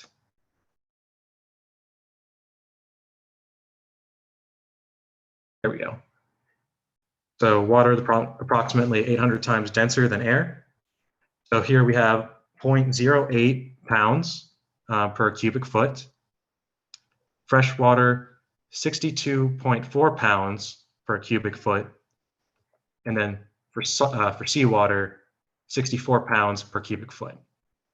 And this is going to be used for Archimedes' principle, the buoyancy principle, and figuring out whether things float or sink or are neutral. And the same principle applies for air, but obviously air is significantly less dense, which we can see. So measuring water pressure in PSI. Like I said earlier, these are kind of just like the way that I look at it is like our SCUBA units. So 33 feet of water is equal to 14.7 PSI, which is equal to how much atmospheres? Someone besides Jamie? 1. Very good. Very good. So then if we were at 33 feet of seawater, what pressure absolute are we at? 2. Very good. And the reason that is because of the pressure of the surface, as well as the pressure of the water. So here's just kind of the PSI look at it. So 2 atmospheres, 1 from air, 1 from seawater at 2 atmospheres absolute. And then measuring an atmosphere is absolute. So this is basically what we were going over. And that's just, for every additional 33 feet, you're adding an additional atmosphere of pressure. And like I mentioned earlier as well, the calculations tend to be pretty easy. You just have to remember to find absolute pressure and then use that for your calculations. Okay, so I'm going to start asking you some questions. So this is a balloon at the surface. So the balloon is 1 pint. So if we were to take this 1 pint balloon from the surface down to 99 feet, what would the volume of the balloon be? 1/4. Very good. Very good. Did everyone get that? Are there any questions about how we got that number? Okay. So what if we were to have this 1 pint balloon at 66 feet of seawater, and we took it from 66 feet to the surface? What would its volume be?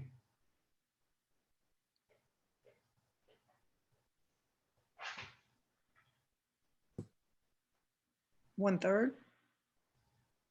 So in this case, it's actually going up. Uh-huh. Yeah, so it'd be, what would the volume be? Wait, what was the question again? So it's 1 pint at 66 feet, and then we're taking it from 66 feet to the surface. So we're releasing pressure on it. So what's going to happen?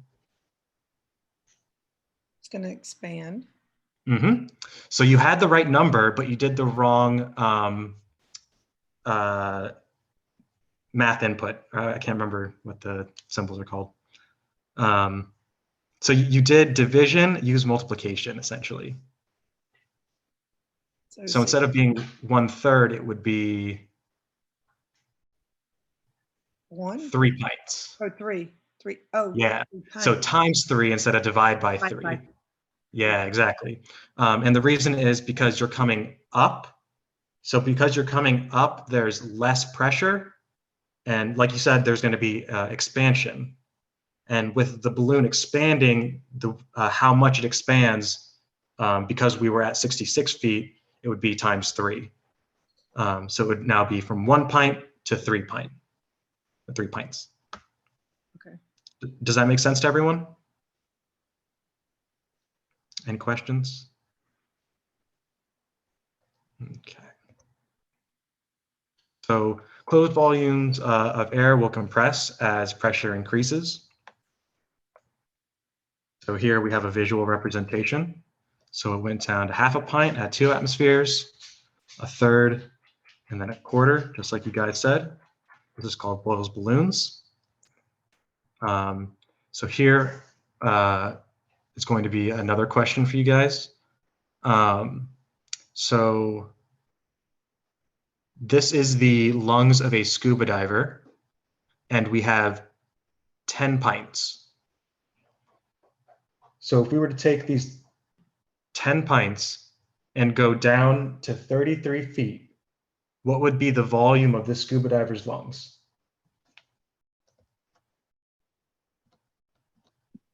3.3 pints for feeding.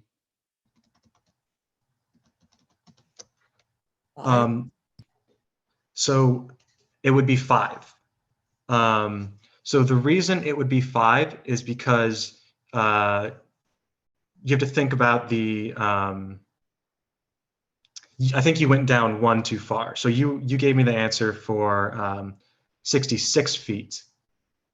But at 33 feet, it's only 2 atmospheres. So it would be in half. So 5 pints is the answer. Does that make sense? Why it's 2, not divided by 2, not by 3? Yeah. Cool. Okay.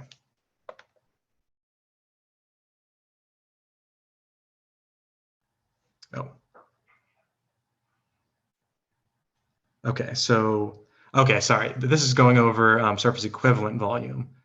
But the other, that is still true of the someone's lungs if they were to hold their breath that entire time. So this is essentially saying that because the increased pressure, you're essentially breathing twice the amount of air. So like we were talking earlier about air consumption rates, this is just kind of an expansion on that. So showing that as you go deeper, you actually go through air faster because you're breathing more air with each breath. And then this obviously follows a similar, because it's, follows the same law, Boyle's law. And that's why it follows the same number patterns, along with the atmosphere's absolute. So why does a scuba diver need to exhale on ascent? Anyone know?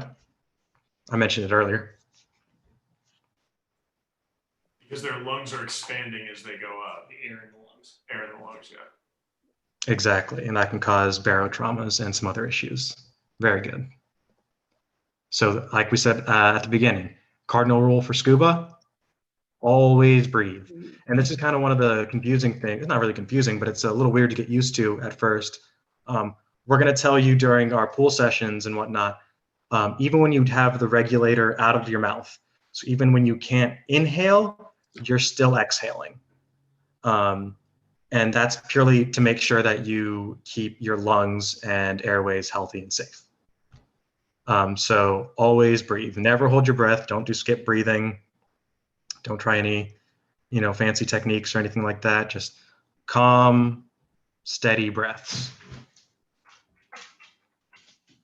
And this is a horrifying diagram of what happens if you don't, because obviously we don't want to show you actual pictures.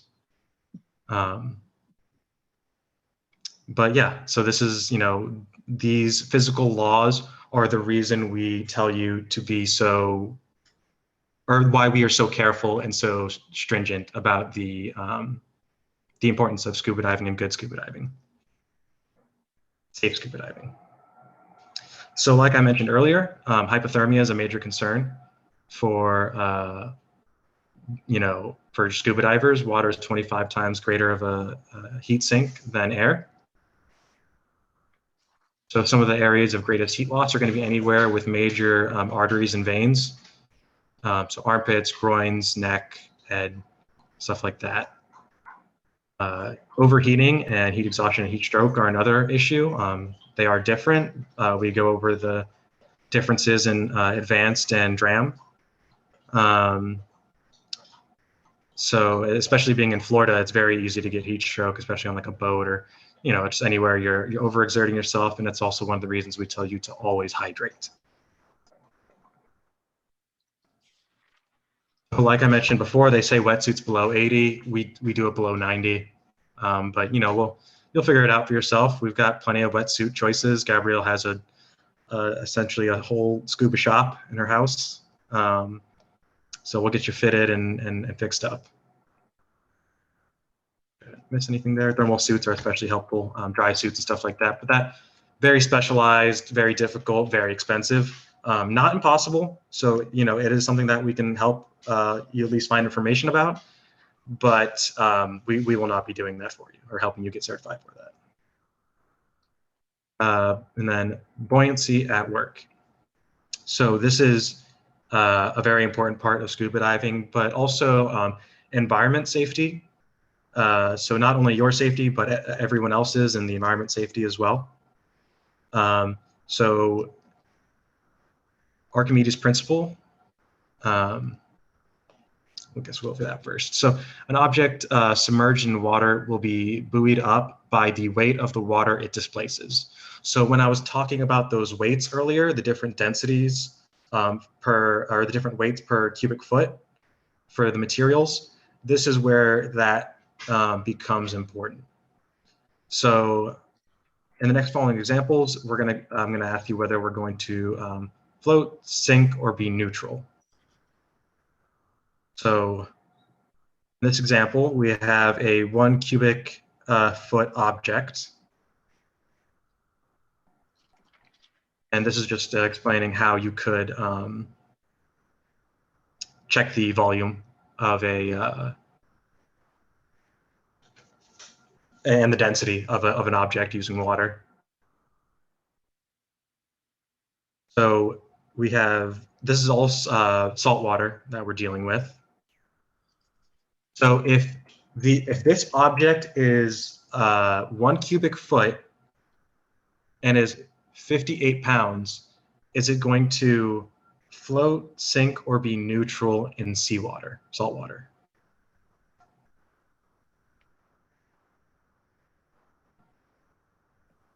It's going to float. Very good. Do you know how much force it's going to float with? 6. Yeah, very good. Very good, 6 pounds. So it's going to float because it is lighter than the water it displaces. So because it displaces that much weight of or volume of water, it has a buoyancy force of 6 pounds. So in this example, you have the 1 cubic foot rock weighing 68 pounds. Is it going to float, sink, or be neutral? Sink. Sink. Very good. And I think you guys already know it's going to be a sinking force of 4 pounds. 4 pounds. Very good. And then last one's kind of a gimme. What's going to happen here? Float. Neutral. There we go, neutral. Oh, neutral. I'm sorry. You're right. I'm sorry. It's all good. Got excited. Okay.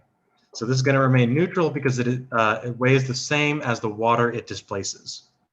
So that's Archimedes' principle. It just has to do with the volume that the object displaces and how much difference the weight is between those two units. So factors affecting buoyancy. Some of them are going to be obvious and some of them aren't. So size and weight of a diver. So obviously fat, muscle, gender, all kinds of stuff are going to affect your buoyancy, the type and amount of equipment you have. So like I said, I wear like 5 layers, so I'm significantly more buoyant than someone who doesn't wear that and is my size, because I take up a lot more space, obviously, in the suit. The amount of weight worn, so I wear a little bit more weight than the average person, just because I wear so many wetsuits to stay warm. Thickness of the wetsuit, all of mine are 3 or above, 3 to 5. So obviously, the thicker the wetsuit, the more space it takes up, the more you're going to float. And then the amount of air in the BC. The reason there's an asterisk next to it is because that's going to change with your dive. So one of the things that can be really confusing to people, and we actually saw it today, as a matter of fact, is as you go deeper underwater, your wetsuit is also affected by the pressure. So at the surface, your wetsuit is, 3 to 5 for most of us millimeters thick. However, when you start getting really deep underwater, and this is really noticeable, obviously, in the ocean, but obviously you can see it like Blue Grotto and places like that as well, is as you start getting into like the really low areas, kind of like, below 60 is kind of where it really starts, at least where I start really feeling it, I should say. Your wetsuit gets compressed, which actually makes you more dense than you were. So as you go deeper, you actually add a little bit of air, because otherwise you're going to start sinking like a rock. However, that can be a little counterintuitive or a little confusing for some people, because you wouldn't think that you'd need to do that. But because you need to do that on the way down, when you're going back up, you also have to remove a little bit of air. Because just in the same way that you can start sinking too fast, you can start shooting up too fast, and that's very, very easy to do. I'd probably say it's one of like the most common frustrations I see in beginning scuba divers. So they start ascending, and then they forget about how much air is in their BC, and they forget that they need to dump air out of their BC, otherwise they're just going to start shooting up. So that's just kind of a little caveat to think about. Amount of air in the cylinder, so beginning of the dive versus end of the dive, multi-dives, and stuff like that. The amount of air in your lungs, this also has to, and then again, another asterisk, and the reason that is because that's going to be affected by stress, cold, health, hydration, what else? There's just a lot of different factors that go into play, especially when you're talking about health and well-being. Usually the open water, like first-time open water students, are very nervous. They're very scared, and you can kind of see it on their face.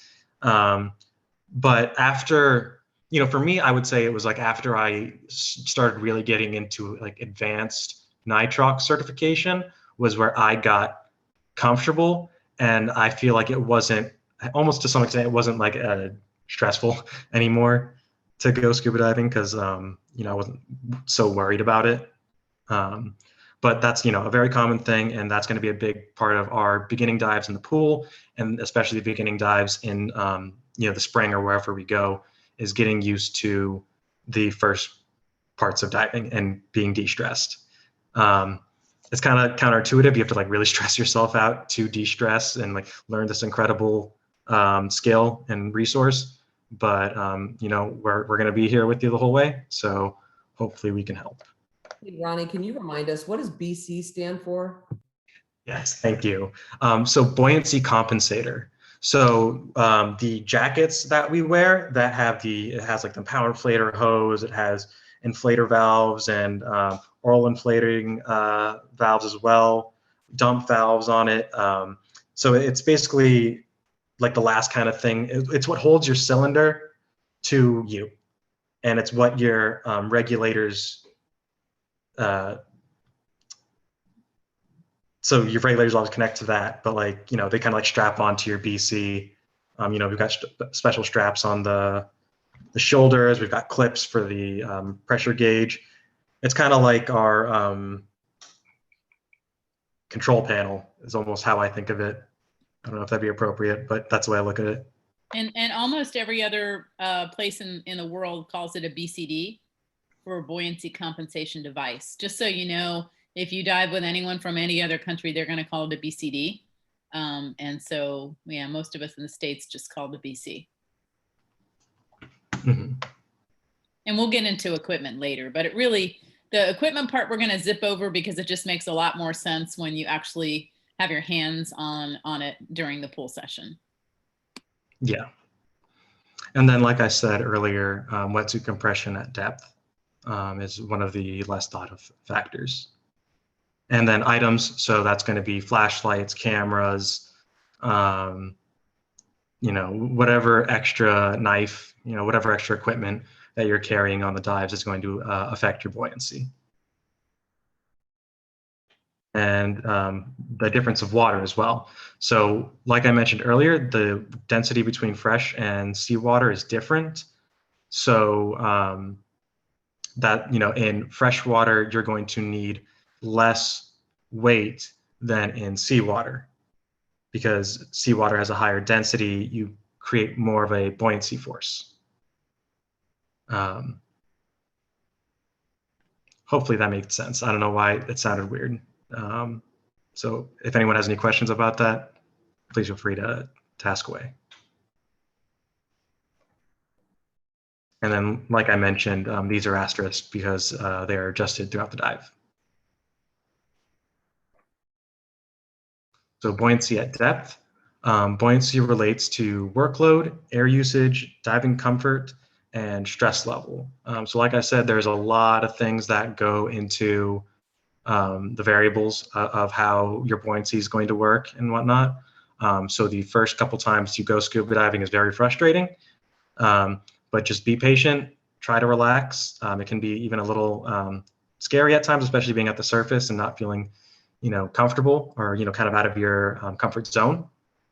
But just remember to breathe, remember to relax, and, you know, we really, we always have, you know, we have students that have difficulties, but we never give up on our students.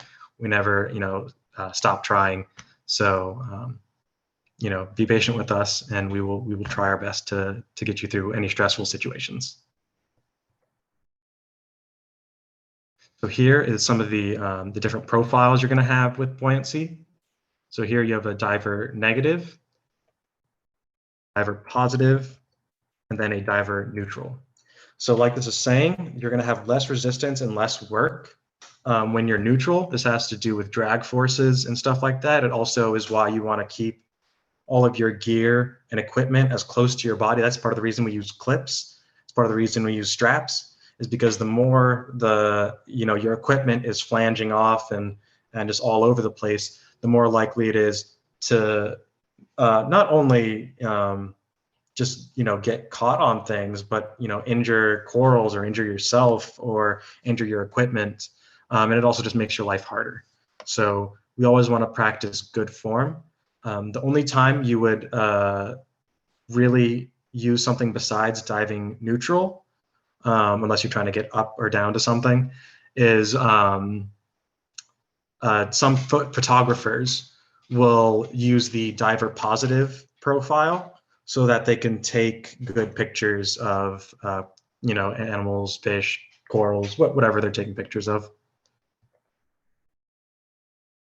And then how pressure affects us. This is going into the anatomy and medical side of scuba diving. So we have in this picture, we have the ear, so the outer ear, middle ear, and inner ear. So basically, you know, the ear takes in sound waves and turns it from, you know, compression or mechanical waves to an electrical input, more or less. So it uses the three bones in your eardrum and you know, a couple ovals in your cochlea to turn the mechanical wave into an electrical impulse using hairs and liquids and all kinds of really neat little things. The reason it's important to us is because it is an air cavity. So if you can't, or one of the big important things to do when you first start diving is to equalize the pressure in your ears. So your ears are hooked up with the, let's see if that was in the picture. So you can't see it here, but there's this thing called the eustachian tube in the middle ear that drains into your like throat and sinuses essentially. So that is used to equilibrate your air spaces, at least your ear spaces, when scuba diving. And there's a couple different techniques that we use to achieve that equilibrium. So the reason that this is important is because, like we mentioned earlier, there's a lot of pressure changes that go on, and your ear is an air pressure space, or an airspace, which can be pressurized. So here we have a normal eardrum showing squeeze. So this is going to be like on descent. So the pressure from outside pushing on your ear. And then this is going to be the reverse block. So on ascent, it's going to be essentially pulling your, negative pressure on the eardrum. And the way to fix both of these is, one, clear early and often. I know some people who will start clearing before they get in the water, just so that they know they're clearing as much as they can. But then if you're underwater already, if the pain is on descent, you ascend a little bit until it's comfortable and then slowly work your way down, and then vice versa. If it's painful on ascent, you go down, equalize, clear your ears, and then slowly work your way up. Usually people have more difficulty with equalizing their ears going down than up. And like I mentioned before, within those first kind of 10 to 15 feet. Like I said, clear early and often. And Gabrielle is actually a distributor for Docs Pro plugs. They're super helpful. Anyone I know that has difficulty with ear problems uses them, even like paraplegic and quadriplegic people that I know that use them, because it's just a great way to not have to be as concerned about your ears. Some people just don't clear as well. They have, weird eustachian tubes or sinuses or whatever it is. So these can help a lot, and you'll get them cheaper from Gabrielle than you can buy them online or find them in the store. So they can be very, very helpful. Here's one of those maneuvers, one of the techniques that I was talking about.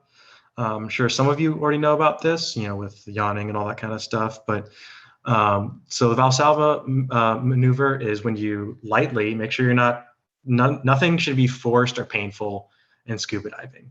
So if anything is forced or painful, it means something's not going right. So lightly pinch and blow into your nasal cavity, and you should be able to feel the pop of your eustachian tubes kind of opening up. You want to do this every 2 to 4 feet on descent, especially at the beginning. And then, the opposite pressures are going to be affecting you on the way up as well. So it's not as big of a deal to need to clear up, but like I mentioned before, but if you do have that problem, it's just the inverse solution. If you're having problems going up, come down a little bit, clear, try again, slowly and safely. Don't force it. Breathing adjustments, lung over expansion, skip breathing, breathing patterns, need for clean breathing air, and then the cardinal rules of diving: always breathe, never hold your breath. So this was kind of like a little summary of everything we went over. And like I mentioned before, yeah, don't do anything like special. Like don't try to hold your breath or anything underwater while diving. It's just not safe. Always breathe, never hold your breath. Okay, and now getting on to some of the barotraumas that I was talking about before from lung overexpansion. So you have pneumothorax, mediastinal emphysema, subcutaneous emphysema, and arterial gas embolism. So these are going to be the main safety concerns with diving, along with, you know, decompression sickness, obviously,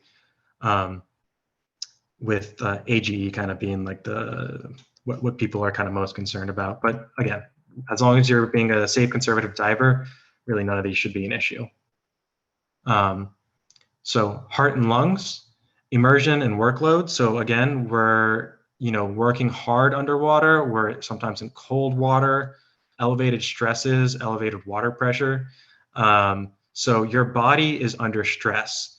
So putting that kind of stress on your body makes your heart work harder, and you just have to make sure that your heart and lungs are physically fit to dive.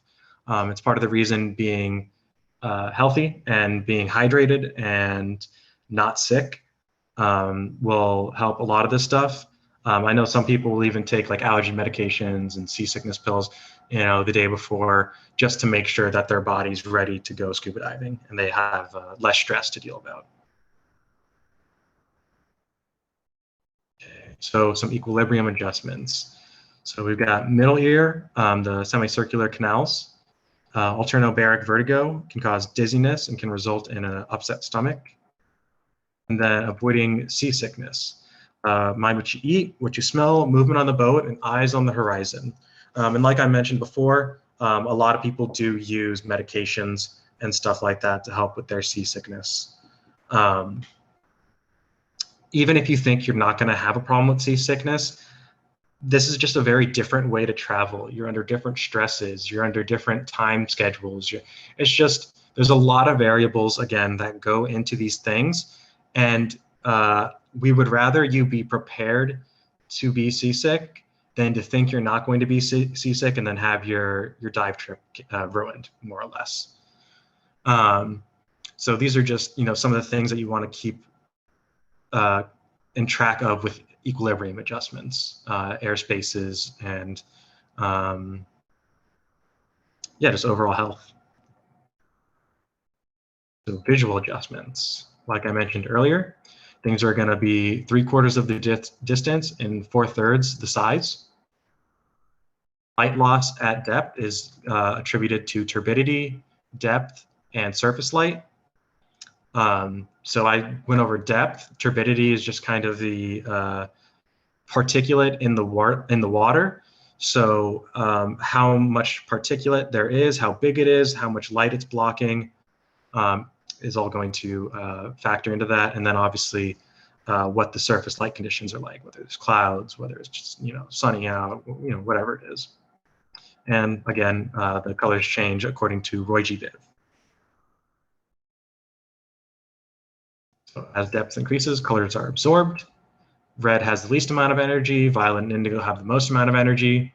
So as it goes further and further underwater, it loses more and more energy, and those different wavelengths of light get filtered out of the water. So flash from camera shows color, but anywhere that there isn't a flash, you can see it just looks very dull and grayed out. You know, it's just, if you see that all that bright color on the right-hand side, and then you look on that left-hand side, and it's just like, wow, that's you know, it's the same stuff. It's just lit and with different gradients of light. Hey, Ronnie, in that previous slide, it asked a question. It said, what will red look like at 50? Oh, sorry, I couldn't see that. Yeah, so let's ask the students and see if they know. Any ideas? Black.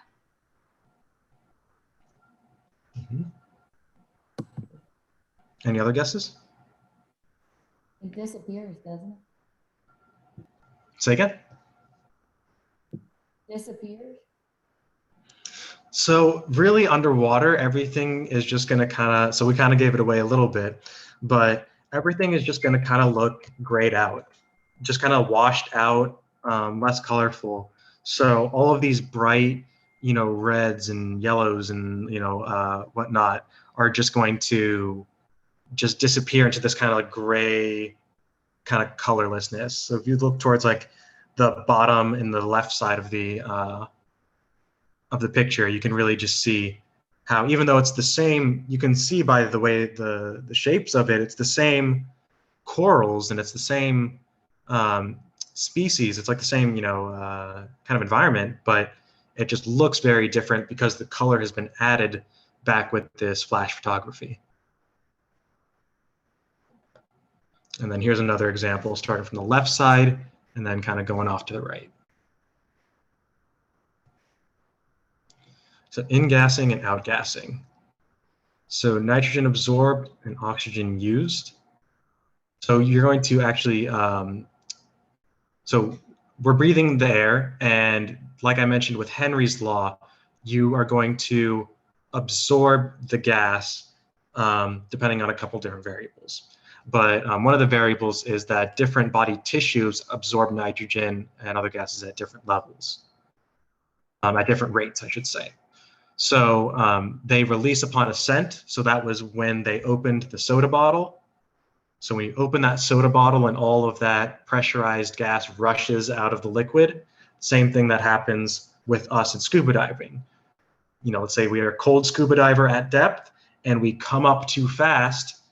You come up too fast and those gas bubbles are going to come out of your blood and out of your muscles, or out of your muscles into your blood, and can cause AGE, pneumothorax, subcutaneous emphysema, and stuff like that. So this is the importance of ascent rates and safety stops. The way that we say it is, well, number-wise, it's 30 feet a minute, which sounds really, really slow. But, you know, honestly, like, most people don't realize how fast that they're going up. So they just kind of like shoot up, but like really it's just kind of like hand over hand, real slow. We'll show you obviously once we're in the water, and it'll make a lot more sense what I'm talking about, but it's going to feel really slow your first time. But again, this is just for safety and health. So ascent rates is not something, and safety stops are not something you want to skimp on. Some people will just, you know, there's certain circumstances where you don't need a safety stop, but you should always follow safe ascent rates. Dive computers even have built-in speedometers to see, you know, how fast you are ascending. And it'll actually be not really a speedometer, right? Yeah, accelerometer. Yeah, like an ascent rate accelerometer. Yeah, thank you. So decompression sickness / illness and signs and symptoms. So like I said, outside of the barotraumas, decompression sickness is kind of the big concern, and that has to do with your ascent rates as well as a safety stop. So the safety stop is what we do at 15 feet underwater. So anytime we end a dive, we do the 3-minute safety stop at 15 feet, and then we continue to the surface after that. And that's just an additional conservative measure to make sure that we are safe and healthy. You know, there are some studies that showed on really deep dives, which none of you will be doing yet, really deep dives, you'll actually do like half depth safety stops and then the 15-foot safety stop as well. And that's just, we try to be as conservative as possible to be as safe as possible for everyone, because everyone's different. You never really know how any particular person is going to react to something unless they're put through it. And we don't want to do that with something like this. And then first aid, so oxygen and recompression. So oxygen is obviously going to be one of the first things that we give people, especially with decompression sickness or things of that nature. And then recompression is used within the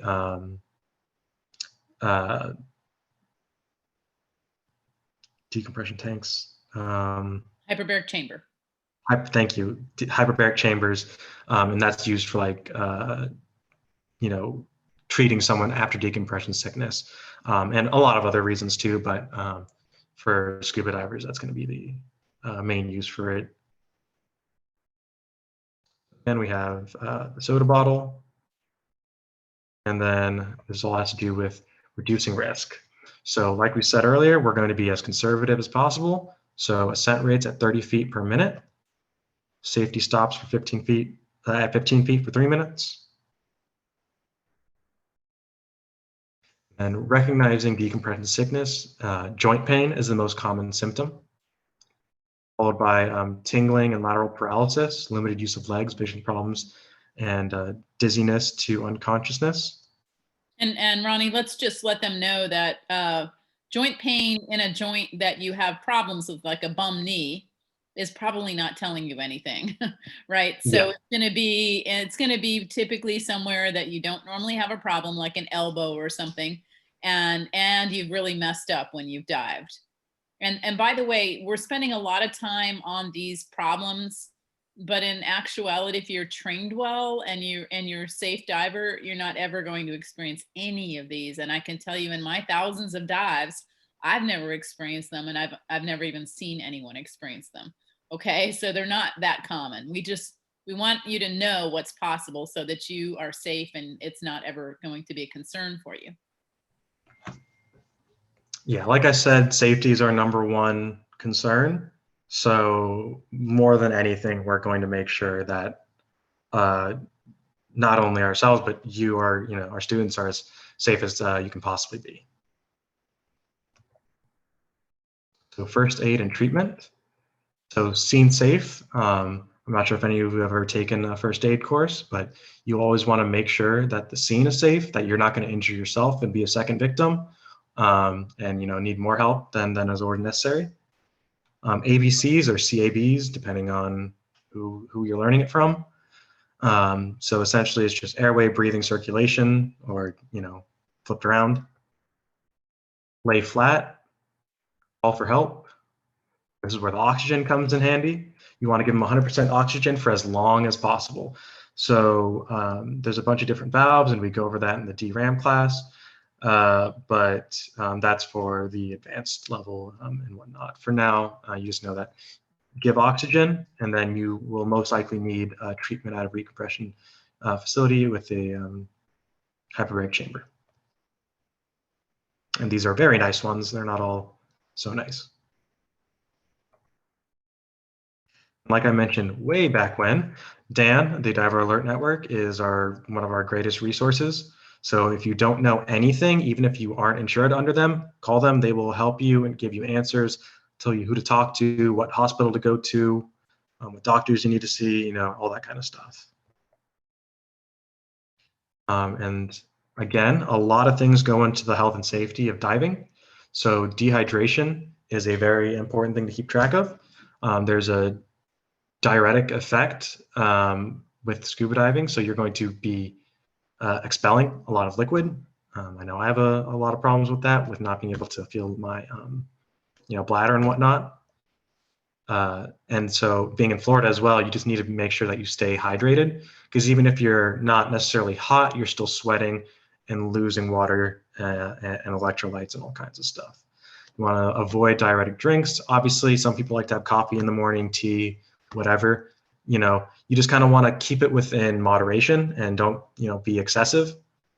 And, just be wary of how hydrated you are. Hydrate frequently and, stay healthy.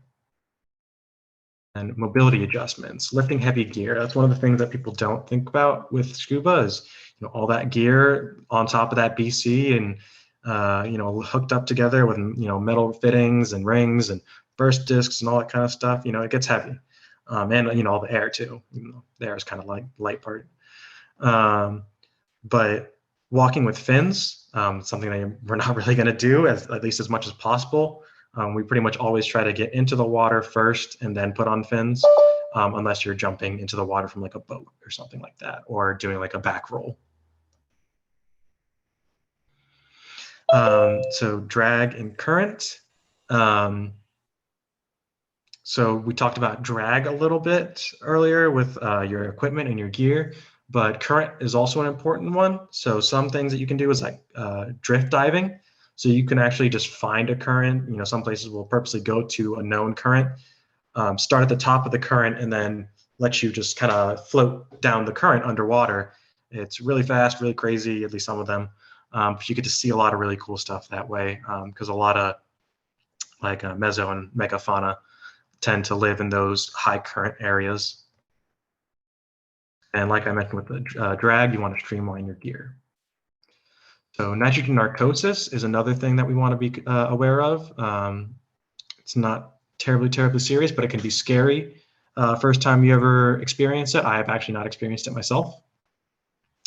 So first aid, you're going to ascend to a shallower depth. Onset and relief of symptoms is rapid and directly related to depth. And essentially, the symptoms of it are kind of like this intoxication. Like you can't think straight. You're very confused. People will try to like breathe underwater or take off their gear. One of our dive masters in training, Gizem, actually has a really crazy story about when she was, I think, diving in Turkey or something like that. Diving somewhere else, not with us. She went really deep for like, when she wasn't really certified for it or, trained for it.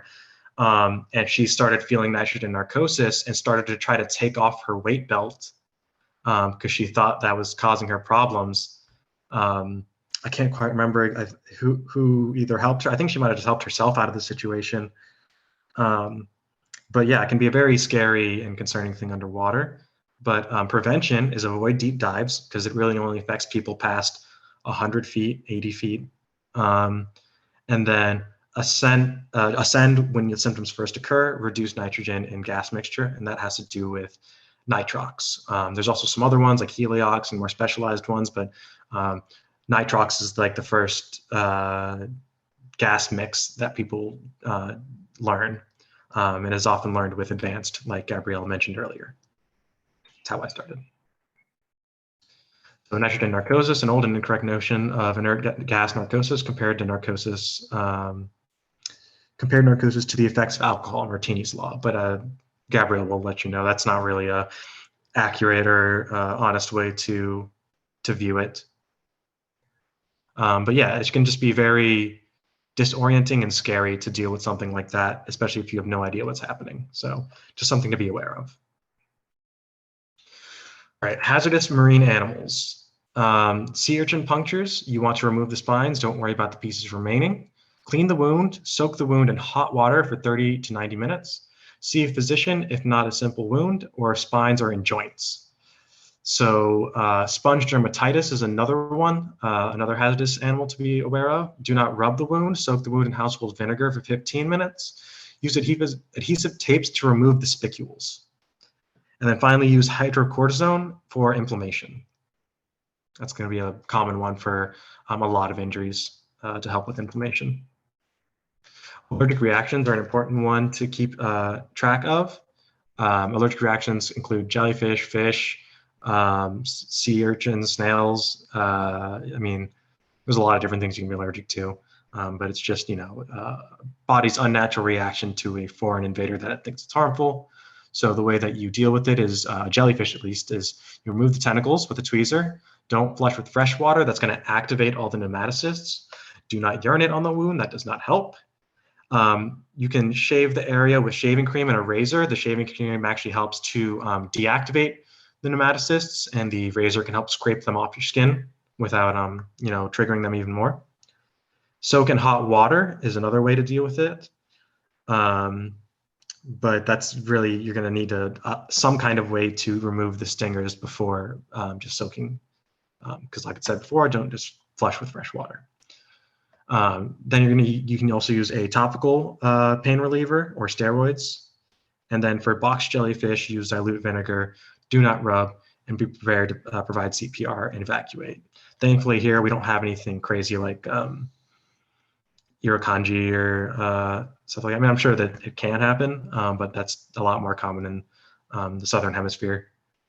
And then I can't remember the syndrome that Irukandji causes, but yeah, the jellyfish and similar familied species or organisms are very cool, but can be very harmful and painful, unfortunately. Man-o-wars are often grouped in with them. Preparing equipment. So the front side of the valve showing the O-ring, so that black circle at the middle that you see, the air comes out to you. So I was always told, circle to the back of the head. Think of the air going into you, essentially. That's the way that I think about it. mounting the BC. So you have the O-ring to BC valve handle, and a lot of, we'll just kind of skip through Yeah, a lot of I was gonna say, Ronnie, let's try to zip through this because, yeah. you know. We'll get to this in person. Yeah, once we're by the pool, it's all gonna make a lot more sense. And I don't know about everyone else, but it's Sunday night and, you know, we're getting tired. So. And I kind of yeah. went over this earlier. The hoses connect onto your cylinder, which connects onto your BC, which have all these little ways to hold it together and connect together and be airtight. And that's the Empower inflator hose that we've got right there. And then that's the end of module 2. And then some tools that we'll need to dive: basic equipment, exposure suit, weighting systems, buoyancy compensators. So that's the BC that we were talking about. Cylinders, valves, regulators, special instruments, accessories, and specialized equipment, as well as diving with a buddy. So we already kind of went over some of this stuff. So these are obviously kind of the starting block for skin diving and getting ready to scuba. So basic care for the gear is you want to rinse, especially after salt water or with chlorine from a pool. Reduce exposure to the sun, so you don't want to leave it out in the sun, otherwise it'll get kind of crack. Avoid hot and cold storage. Dry the insides of the boot and store with inserts and fin to retain shape. No one does that, but if you want to, go ahead. It'll be totally fine without it.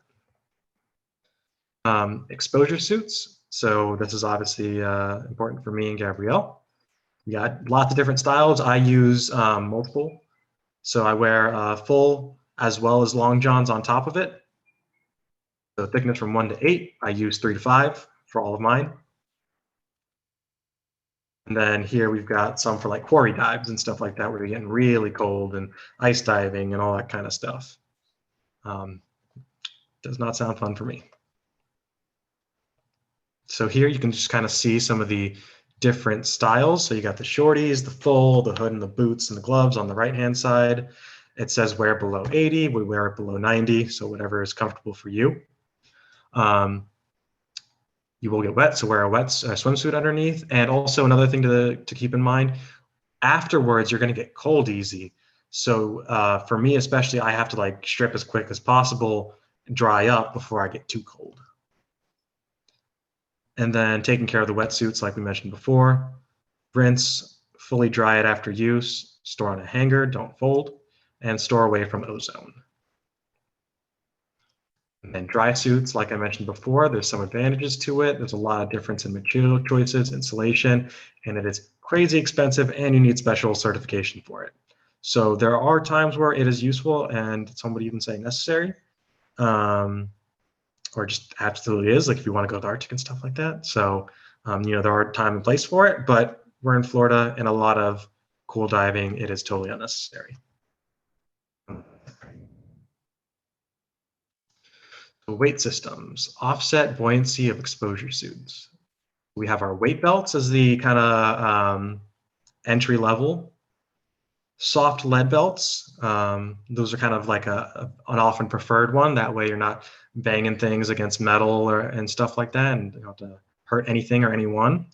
And then this is what most of the leadership uses, and most people used, honestly, is the integrated, at least now as technology gets better and better, integrated weight systems where you have pockets integrated into your BC. Makes it super easy to take out, easy to put in. It's a real blessing, let me tell you, especially with someone with dexterity issues. And quick release. So that's kind of true for all of them, but you know, some are going to be easier than others, you know, and dexterity is going to come into play as well. You also have non-droppable weight, and that's where, you know, obviously you can't drop it for, you know, because it's in your equipment. So this is showing you how to put on a weight belt. We'll buckle in your left hand. Again, we'll go over this in person. It's not really that necessary, especially since for the bending over, it can help though. We're going to try to not overweight you as opposed to some instructors. And then this is where you want the weight position. For women, it's a little bit different because hips and all of that. And you don't want to have that digging into your bones the whole dive. but this is just kind of a, for guys at least. Here are some different buoyancy compensators. You have skin diving, very basic, jacket style, which is very common, and then back mount, which is what a couple of us have actually. So it just holds the air differently, and there's just some finer details that'll be a little bit different from each one. But especially the middle and the right one, pretty much the same functionality. We'll be able to do the same kind of work. And it's what we'll be using. Yeah, jackets we'll be using jacket style, which is actually the most common. Yeah. So wearing a BC, BCs may have power inflator systems. That was that power inflator hose I kind of mentioned about. Oral inflation methods, that's important for manual. Overpressure dump valves, that's important for a lot of reasons. Integrated octopus, we don't really use those. We like to have a separate octopus because that gives us extra safety. And whatnot. Then we have integrated weight pockets. So like I was mentioning, the integrated as opposed to the non-droppable weight or the weight belts. And then like it says right here, we use the jacket styles in this class. And then we'll get you fitted. You want it to be tight, otherwise it's not going to do its job. The point is to hold a thin layer of water against your skin that you can heat with your body. So if it's too big, you're just going to have too much water moving around. Too tight, you're just going to feel terrible. And most likely you're going to feel like it's too tight. But once you get in the water, it loosens up and gets a lot more comfortable. Here's the power inflator system that I was talking to you about. This also has an integrated octopus, which we don't like to use as an alternate air source because then you can't use the manual inflation and all that kind of stuff. It just limits you. Without giving you any big benefits. So which is why we don't recommend it. So BC care and maintenance, rinse after seawater or pool diving, special care for inflator valves, rinse inside and dry, store partially inflated, must hold full 1 hour, and professionally serviced annually. Especially those hoses and the regulators and stuff like that, you really want to make sure you keep up with the maintenance. So here we got some different cylinders and valves. So steel versus aluminum. Steel is going to be a little bit heavier, a little bit, usually those are the smaller containers that you'll see, even though they often hold similar amounts of air. You have the different valves, K or J. We use K valves. DIN versus yoke. We use yoke. I believe DIN is for cave and researchers. It's also used in Europe. Again, Americans do everything differently. It's used in most other countries, actually. Okay. So burst discs are another thing to keep track of. And there's also different sizes and pressures. So you can see here, we've got an 80 cubic centimeter one, or cubic foot one, excuse me, as well as a 31.2 cubic foot.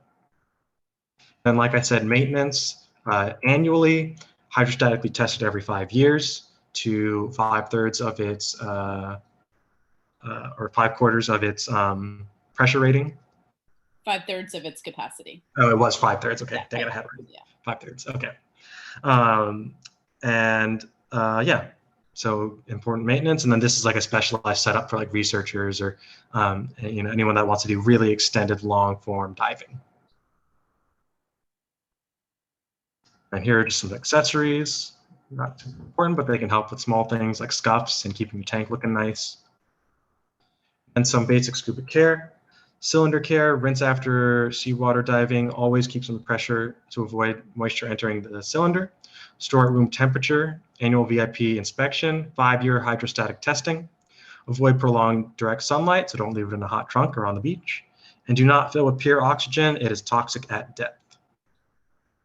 And there it is, typically 5/3 rated pressure to measure the expansion, check for cracks, check for rust, anything like that. And a visual inspection as well. And then this is an air filling system. There's a couple different air filling techniques that can be used. And then, like I said earlier, these are your regulators. We're not going to spend too much time on them. big thing to remember is that they connect the pressurized air from your tank to your regulators, which attach to your mouth. So you've got the first stage. And hey, Ronnie, I'm just going to interrupt for a moment here. It's actually cylinder is the correct terminology, and that's okay. And so even though it says tank here, my version says cylinder, but we really want to just teach the proper terminology. So yes, thank you. Okay, and again, let's try to zip through this, not to put pressure on you to hurry, but we're going to go to Bill, and then we're going to go to Maureen after that. Yep. So these are just the different parts. First stage attaches to the cylinder. Second stage comes out the regulator. You have a couple different mechanics that go in there. High pressure and low pressure hoses, depending on what you're using it for or what it's connected to. So HP high pressure, LP low pressure. Regulator care. Care after seawater diving, rinse after each dive, soap outside, and dust cap on. That dust cap on is super important. Don't get dirt and dust into your gear. It is a pain, a serious pain to deal with. So please be careful with Gabrielle's gear. Annual professional service, full overhaul each year. And then care of gear at resorts. Did I take over Bill's part? Whatever, doesn't matter. So essentially, you're going to go through the same process of what we just talked about, where once you get out, you need to rinse your gear, make sure it's clear of all the salt and harmful chemicals, whether if it's like chlorine and stuff like that, or like algae or whatever.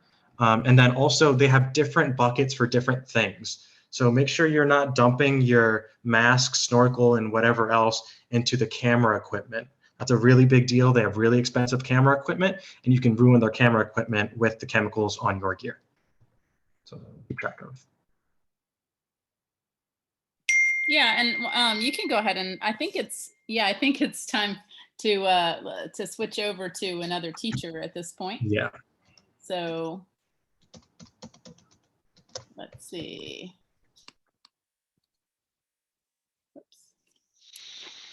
I believe Maureen was 113.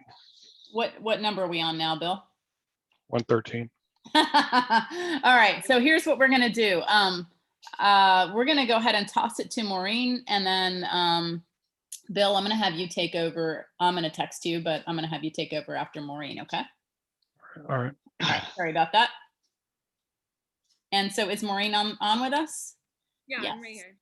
All right, so let's go ahead and stop sharing right now, Ronnie, so Maureen can introduce herself. And sorry about that, guys. We had some last minute changes. Ronnie did a great job. And so Ronnie did a great job, and let's just welcome Maureen. Yeah, he's getting a round of applause.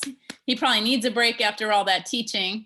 Let's welcome Maureen, who is also working on her assistant instructor and nearing completion of it as well. She just needs the pool session time with open water students as well. So Maureen, tell us a little bit about yourself and about who you are, what you do, and why you love scuba.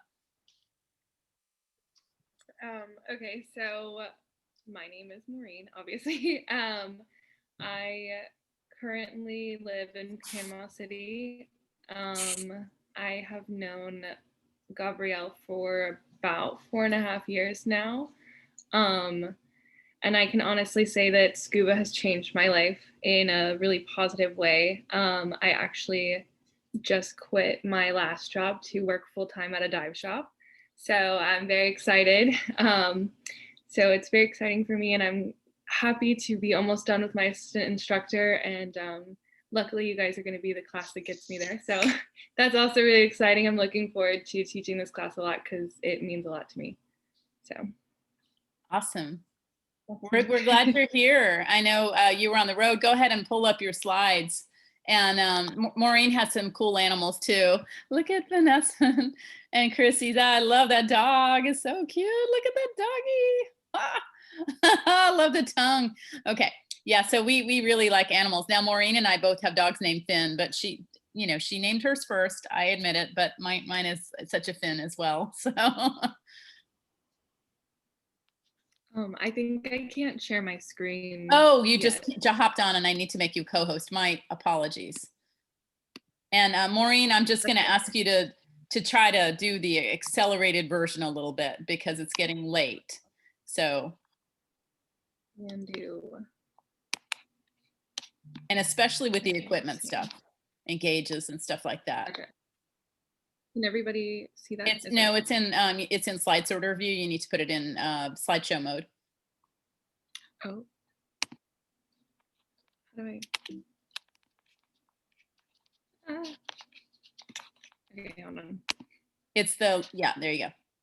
Oh, okay, you can see this now? Yep, you're good now. Okay. I'm also really bad at technology. You guys will. I know it's funny because, you know, the whole stereotype about young people being great with technology, I've not found it to be true. I am such a geek. It's because of me. That's my fault. So anyways, we're going to start with some alternate air sources. You can have a pony bottle, which is going to be like a small little extra small cylinder of air. And then we have like an octopus, which is going to be like, we hold ours around our neck and you can share air using those, or sometimes it's integrated into the BC. So these are all things that will have air pressure to them. So then there's a couple information systems, analog, computers, compasses, lots of stuff like this. Is a lot of different ways that they look, and we'll go over those again when you guys get the regulators so you can look at them. And then each of the regulator sets should have a compass on them. I think we only have 2 that don't, but you guys will be using the ones with compasses on them. And hopefully most of you have looked at a compass once in your life. But these are going to help you with finding your way, and sometimes they're worn on the wrist, and then sometimes they're mounted on the console. So the ones that we have are going to be mounted on that console and have a bunch of different information on it as well. And always follow the lubber line. The lubber line is going to be this red line right down the middle. And again, once you guys are looking at your compasses themselves, we'll go over all of this on land. So all of this is kind of not important because we're going to go over it in person and you guys are going to get to see it actually. So for accessories, there's lots of things you can bring on a dive. Underwater flashlights can help if you're in a low visibility or like a night dive kind of thing. Dive knives are useful just in case like you're entangled, or maybe there's something that you want to like, you know, cut a fishing line so that you can bring it up, things like that. They're super important. Dive flags are important as well because it lets boaters know that you're under there and they need to be careful. So those important things to take. And then also a safety sausage or a safety marker buoy. We carry these just in case we get separated from the dive flag and there's an emergency. So there's a couple of specialized equipment as well. First off, these things on the right are going to be nitrox cylinders, and they're marked specifically so that you know that there's a different mix in them. And you'll actually write the percentage on the cylinders as well so that you know the percentage of oxygen and nitrogen in there, and you know what to use best for your dive. There's a couple advantages to these, so you can dive deeper. Special training is required to dive nitrox. You have to have a certification so that you know what you're doing. And then they can also help with extended range. So technical divers use nitrox cylinders so that they can go deeper for longer. And it'll let you go beyond the recreational limit. So then also we've got rebreathers. There's not a lot of research done on these, so they kind of scare me. But these would allow you to breathe for a pretty extended amount of time. So let's talk a little bit about the buddy system. What is a buddy? Why have a buddy, and how close should you swim?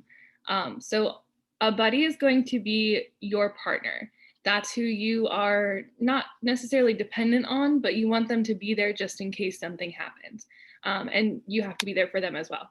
So tying into that, that's kind of why we have a buddy. If there was an emergency and we needed help, or maybe let's say we weren't paying attention and we ran out of air, our buddy could help us in that situation and get us to the surface safely. And then it also holds you accountable for not doing reckless things or diving beyond your limits. So having a good buddy is super important. when it comes to how close you should swim, there's not really like a set, feet or yards or anything like that. It's kind of, you need to be close enough to assist them in an emergency.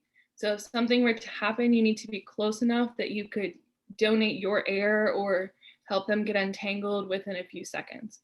So you want to stay kind of close, but you don't have to be obviously like holding their hand the whole time, unless you like holding hands. Then you can hold hands.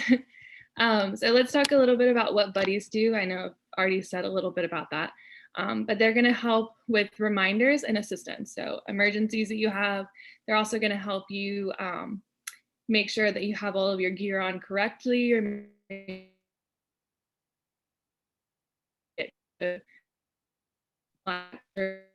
Hey, Maureen. Supposed to help. Maureen. Yeah. For me anyway, your audio was cutting out. So if you'll turn your video off and try to continue, and we'll make sure that we can hear you. Did anyone else hear her glitch? Yeah, I can do that. Okay, yeah, it wasn't just me. Okay. Sorry about that. That's all right. Yeah, that's always a good thing okay. to try when that happens. So. Gotcha. You sound good. Buddies are going to help with reminders and assistance. Like I said, they're going to help make sure all your clips are clipped, all your things are fastened. You're not sliding out of your cylinder or anything like that.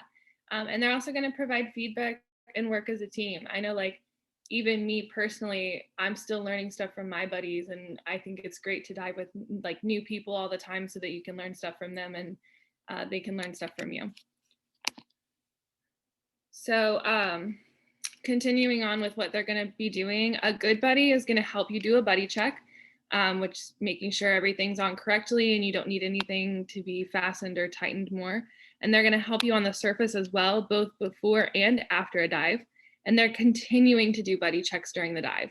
And they're also going to stay close to you while underwater. So these people are going to basically be there if you need it. And you want to also be a good buddy to them. Like, don't just rely on them. So a buddy check, and we're actually going to do this at the pool session too. We'll go over this again, but you're going to make sure their air is on, their cylinder is full, the band is going to be tight so their cylinder is not slipping, make sure their hoses aren't twisted, their BC power inflator works, and then their weight system is correctly closed off or clipped in. And then also make sure that your buddy is physically and emotionally fit. Are they ready to do that dive? If they're a little bit stressed out, maybe try and talk to them and get their opinion on what they're like anxious about. Maybe you can calm down, those kinds of things. So staying close to your buddy is super important. Again, you want to be close enough to render assistance in case of an emergency, and then closer if you're on a super turbid or a deep dive. So if it's, if the current's really bad, you don't want to get swept away from them, you want to stay a little bit closer. And then you're going to be within touch distance if you're training or if you're on a super challenging dive. That could include like super low visibility to almost blackout conditions. I know me and Gabrielle have held hands when we were descending in a blackout situation. So you want to make sure that you know where your buddy is, and you're going to learn to keep track of your buddy as well. So with positioning buddies, you're going to agree on positions. One person can stay to your left. Like if you want to be like, hey, you stay on the left side and I'll stay on the right side. Make sure you talk about that on the surface, obviously, because we can't talk about it underwater. So agree on a position, maintain that position throughout the dive. Side by side is going to be best, but it's not always applicable. So one behind the other is going to be the least desirable. So if you can't do side by side, you can kind of stagger, but still stay close to them. You want to be able to see their entire body and not just be right behind them. Knowing your dive plan is super important. Each person should know the general direction of the dive, so where you're going once you get down there, time and depth planned, and then planned activities. And make sure that you keep an eye on that and you're reevaluating during the dive and make sure you're following that plan. Agree if any changes are made. So maybe you get there and the condition's not as great as they thought it would be. Make your changes beforehand, ahead of time on the boat, so that there's no confusion underwater. And then also look for your buddy every minute. You want to make sure you know where they are, because the last thing you want to do is swim off a little bit and then turn around and they're not there. So if they're not there though, if you're not paying attention, there's a couple things that you need to do if you lose your buddy. So if you get separated, look around. Don't look for more than a minute. Use noise signal.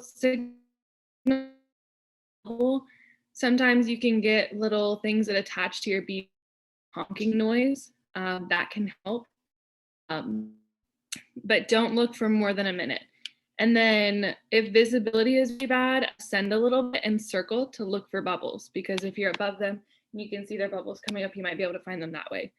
But if you can't find them after a minute of searching, ascend to the surface and meet up there. And it's always a good idea to go over that before you go down on your dive. Just make sure that they remember, if you do get lost, to only look for a minute and then meet on the surface, because sometimes people forget. Okay, so for buddy diving, we do buddy diving because it's about sharing an activity and it's about safety. I know that Patty actually offers a solo dive certification, and I do not understand why, because having a buddy there is going to pretty much ensure that if something were to happen, someone could possibly help. Solo diving just kind of doesn't make sense. It's also more fun to share these great experiences with people and be able to talk about it afterwards.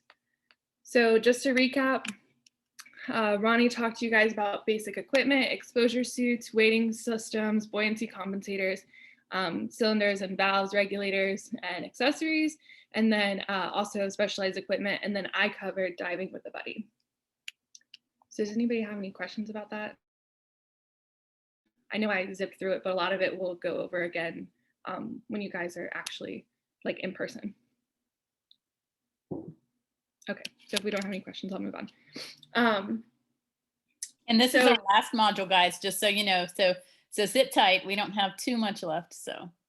Yes, we're almost done, I promise.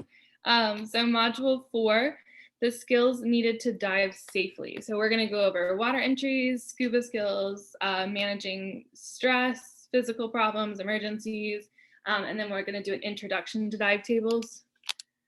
So for water entries, there's a couple different types. There's a shore entry, surf, and then a boat entry. So this is gonna be a shore entry, an example. So like at the jetties in Panama City, that's a shore entry. And then also there's boat diving. You can do a back roll entry, which is what this man on the bottom left is doing. And then giant stride entry, which is going to be on the bottom right side. And you guys will get to practice that when we go on a boat. So surface snorkeling to the dive site. If you're doing a shore dive, you want to make sure you snorkel to the site so that you're conserving your air. You don't want to use air if you're on the surface, because then you're just wasting it and you have less time underwater to enjoy things.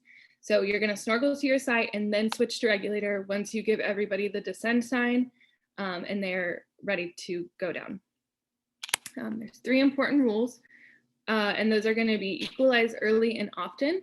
So even if you don't think you need to, just try to. Don't like force it, but if you do it early and often, then it's going to help you and it's not going to feel painful at a point. Always breathe, never hold your breath, especially when you're ascending. And then also exhale continuously if the regulator is out of your mouth. During the pool session, we're going to kind of remind you to blow bubbles just to kind of help you get in the mindset of being able to blow out when you don't have the regulator in your mouth. Important things are correct weighting. So if you have no air in your BC, you should be floating just above the mask. And then there's stuff that you can do. So descending on a line is what we typically do when we boat dive, unless you're drift diving. But descending on a line can help you get down, but you still want to make sure that you have the correct weighting, even if you're pulling yourself down. So with clearing ears, like I said, clear the ears early and often. And then also at depth, you're going to have to inflate your BC to become neutral, because at depth, you're going to become just a little bit heavier.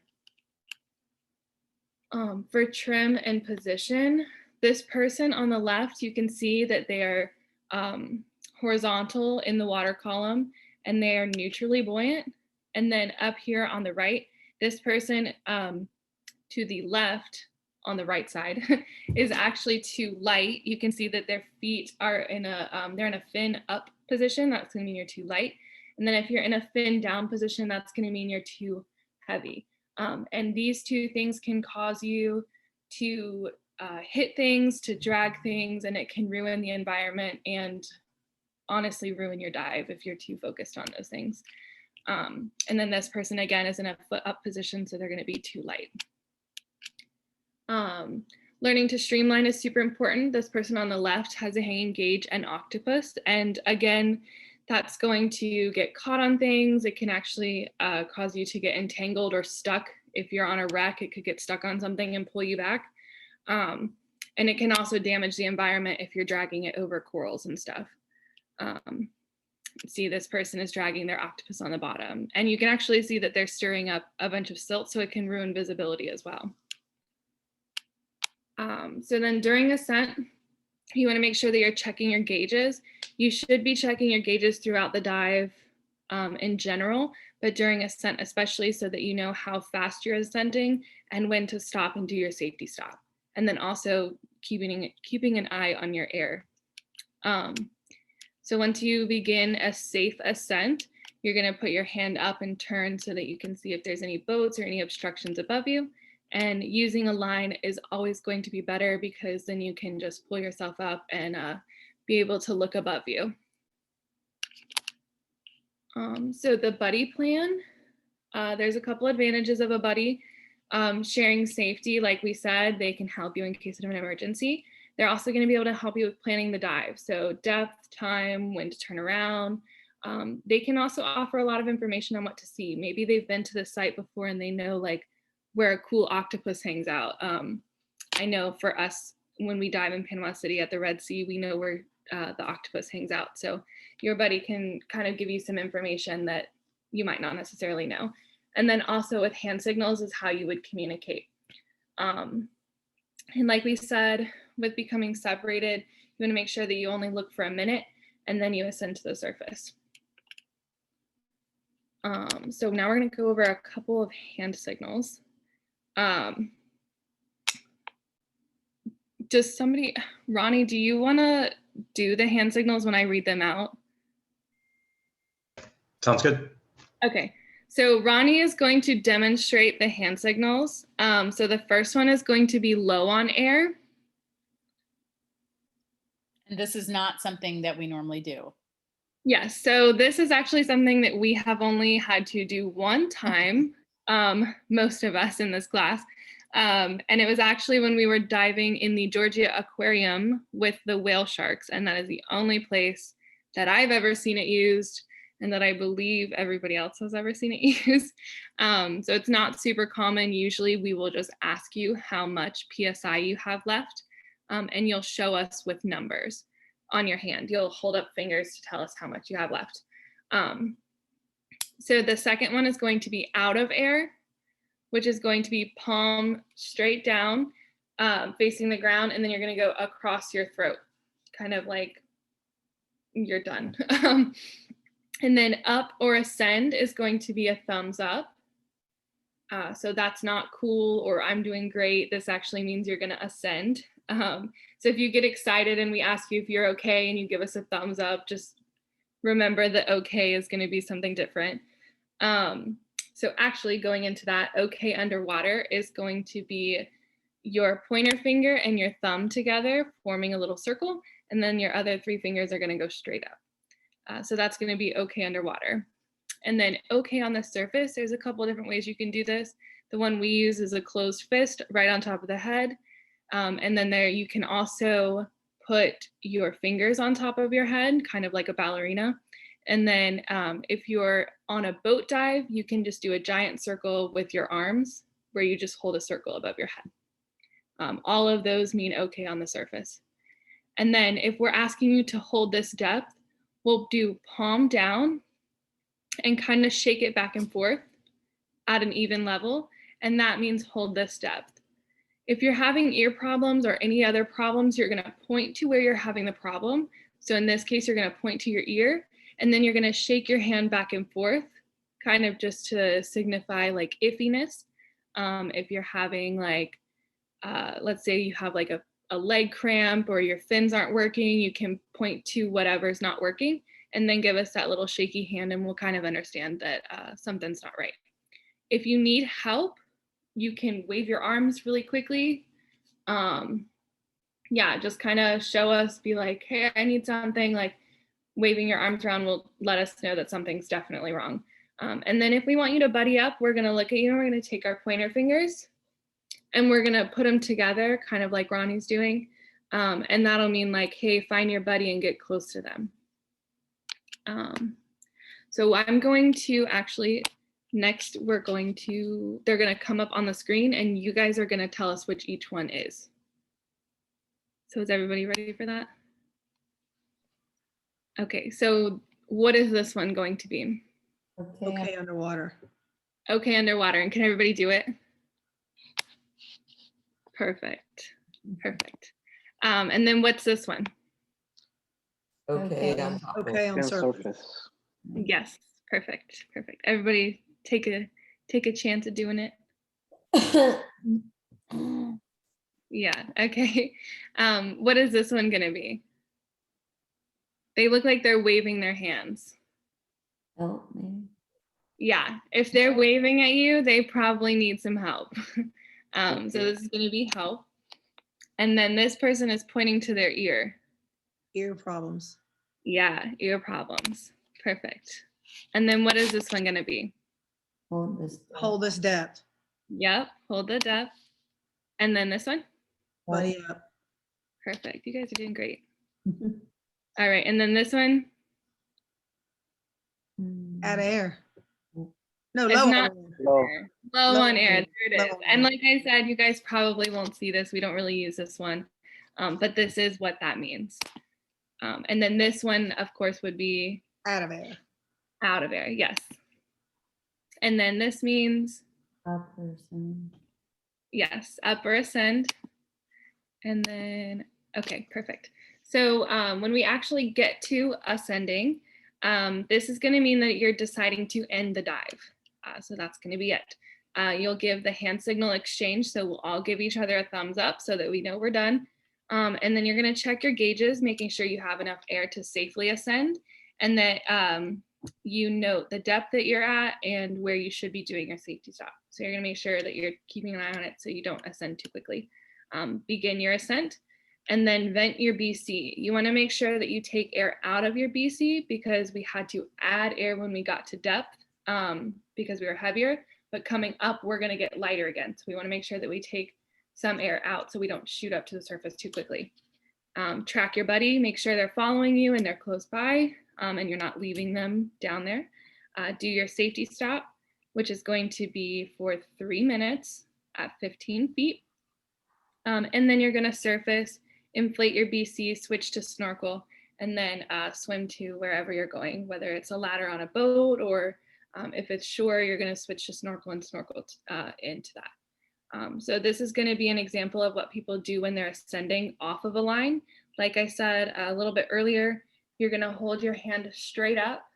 The reason that we hold our hand above our head is because when we're ascending, it's going to be a lot nicer if your hand hits an overhead than the top of your head. It's going to hurt a lot less if your hand hits that first. And then as you have your hand up, you're going to make sure that you're turning in a circle so you can see all directions around you. And you're going to be looking up just to make sure, again, that there's nothing above you that you would hit. And then these people are doing their ascent. For exiting the water, you're going to have your fins in your hand. Your mask is going to stay on until you are completely out of the water, and then have your regulator or your snorkel in your mouth. The reason we keep those in our mouth is because if we were to fall back, then we know that we can breathe immediately and we don't have to inhale water because that would not be fun. Additional stressors can be equipment problems. Like we said, if you're overweighted, if your wetsuit is a little too tight, can make you feel claustrophobic and restricted. If you lose an equipment, that can be definitely a stressor. And then also if something malfunctions. So this is why we do buddy checks prior to diving to make sure that everything works, and it'll decrease the risk of an equipment problem or anything like that. It's also important to keep your equipment maintained, so have it professionally serviced whenever it needs to be serviced. So keeping an eye on those dates and making sure you don't go over the recommended service dates. Super important things. Gabrielle, when did you want me to hand it over?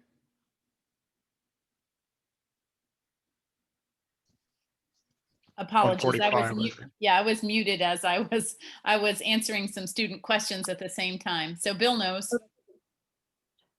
Yep, so I'll take it over here. Yeah, he'll take over now. And actually, stop screen sharing for just a moment. Let's do a quick group photo. Those of you who are, perk up for a minute, grab your animals. We're all going to pretend like we're wide awake now. Roberto, good to see you again. Get the animals. I'm going to make the, oh, look, I just love the dogs. They're so, and the kitties. Ready? Smile. Smile, smile. Yeah. Awesome. Okay, great. So I'll put that'll be the start of the video. We'll have this picture. I did want to say, so I've been messaging back and forth to students during this. I have 4 student packets on my front porch. Anyone else who wants to make arrangements?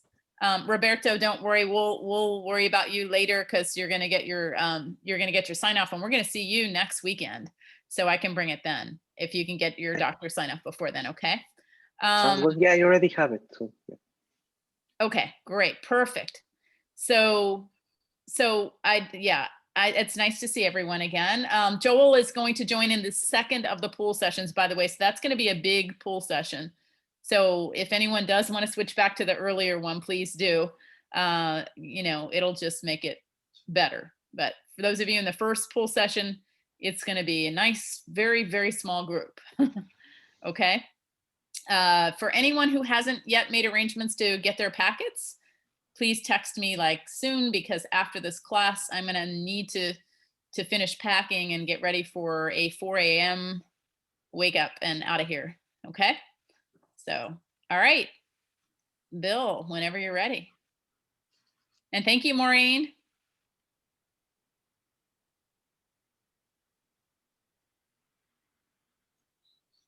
Okay, back to it. We're in the home stretch, so just bear with us. Hope everybody can see my screen. Yep. Okay, so task loading could be an additional stressor. You will feel task loaded on your first couple of dives. Just remember to try to relax and think things through. There's a lot going on in your dives. You got to check your gauge, make sure your buoyancy is all right. So just kind of relax on all that. Low visibility can be a stressor. If you're in a low visibility environment, you can't really see what's going on. That can bring about some stress. And physical threat. So just remember that may be real, or it may not be real. This may be a perceived threat that you have. And don't worry, sharks, as in this picture, aren't going to mess with you. All right, perhaps the biggest threat is the ego threat. Right, so you want to make sure that you don't let your ego cloud your best judgment, and get the training for the type of diving you want. If you want to go into cave diving or cavern diving, be sure you get that training and don't just go in and do it. It could be a life or death decision. And responses to increased stress. So your heart rate might increase, respiration increases, perceptual narrowing. Does anyone know what perceptual narrowing is? Tunnel vision. Tunnel vision. That's right. Big danger of failure to exhale. If problem's not solved, you might hold your breath. And you can see these 2 divers here. Which of the 2 divers do you think is the stressed one? The one with more bubbles. The one with more bubbles. Yeah, they're probably breathing a bit heavy, and they're certainly going to go through their air a lot more quickly if they are stressed. So it's important to try to relax, and that'll be something that you'll get to as you dive more and more. You'll learn to become more relaxed in the water. So it's rarely just one problem. Little problems that are not solved can lead to bigger problems that can then overwhelm you, and panic can set in. you don't want panic to set in. The panic is the point when all logic and mental control is lost and only fight or flight remains. In diving, however, panic's not an option. So you have to kind of, be able to think through it. To help prevent that, you could you want to be sure to plan your dive and then dive your plan, and don't go at it. If you plan for 25 minutes, at 60 feet, be sure you stick with that. You have that responsibility to yourself, your buddy, other divers, and the non-diving public. And fitness to dive.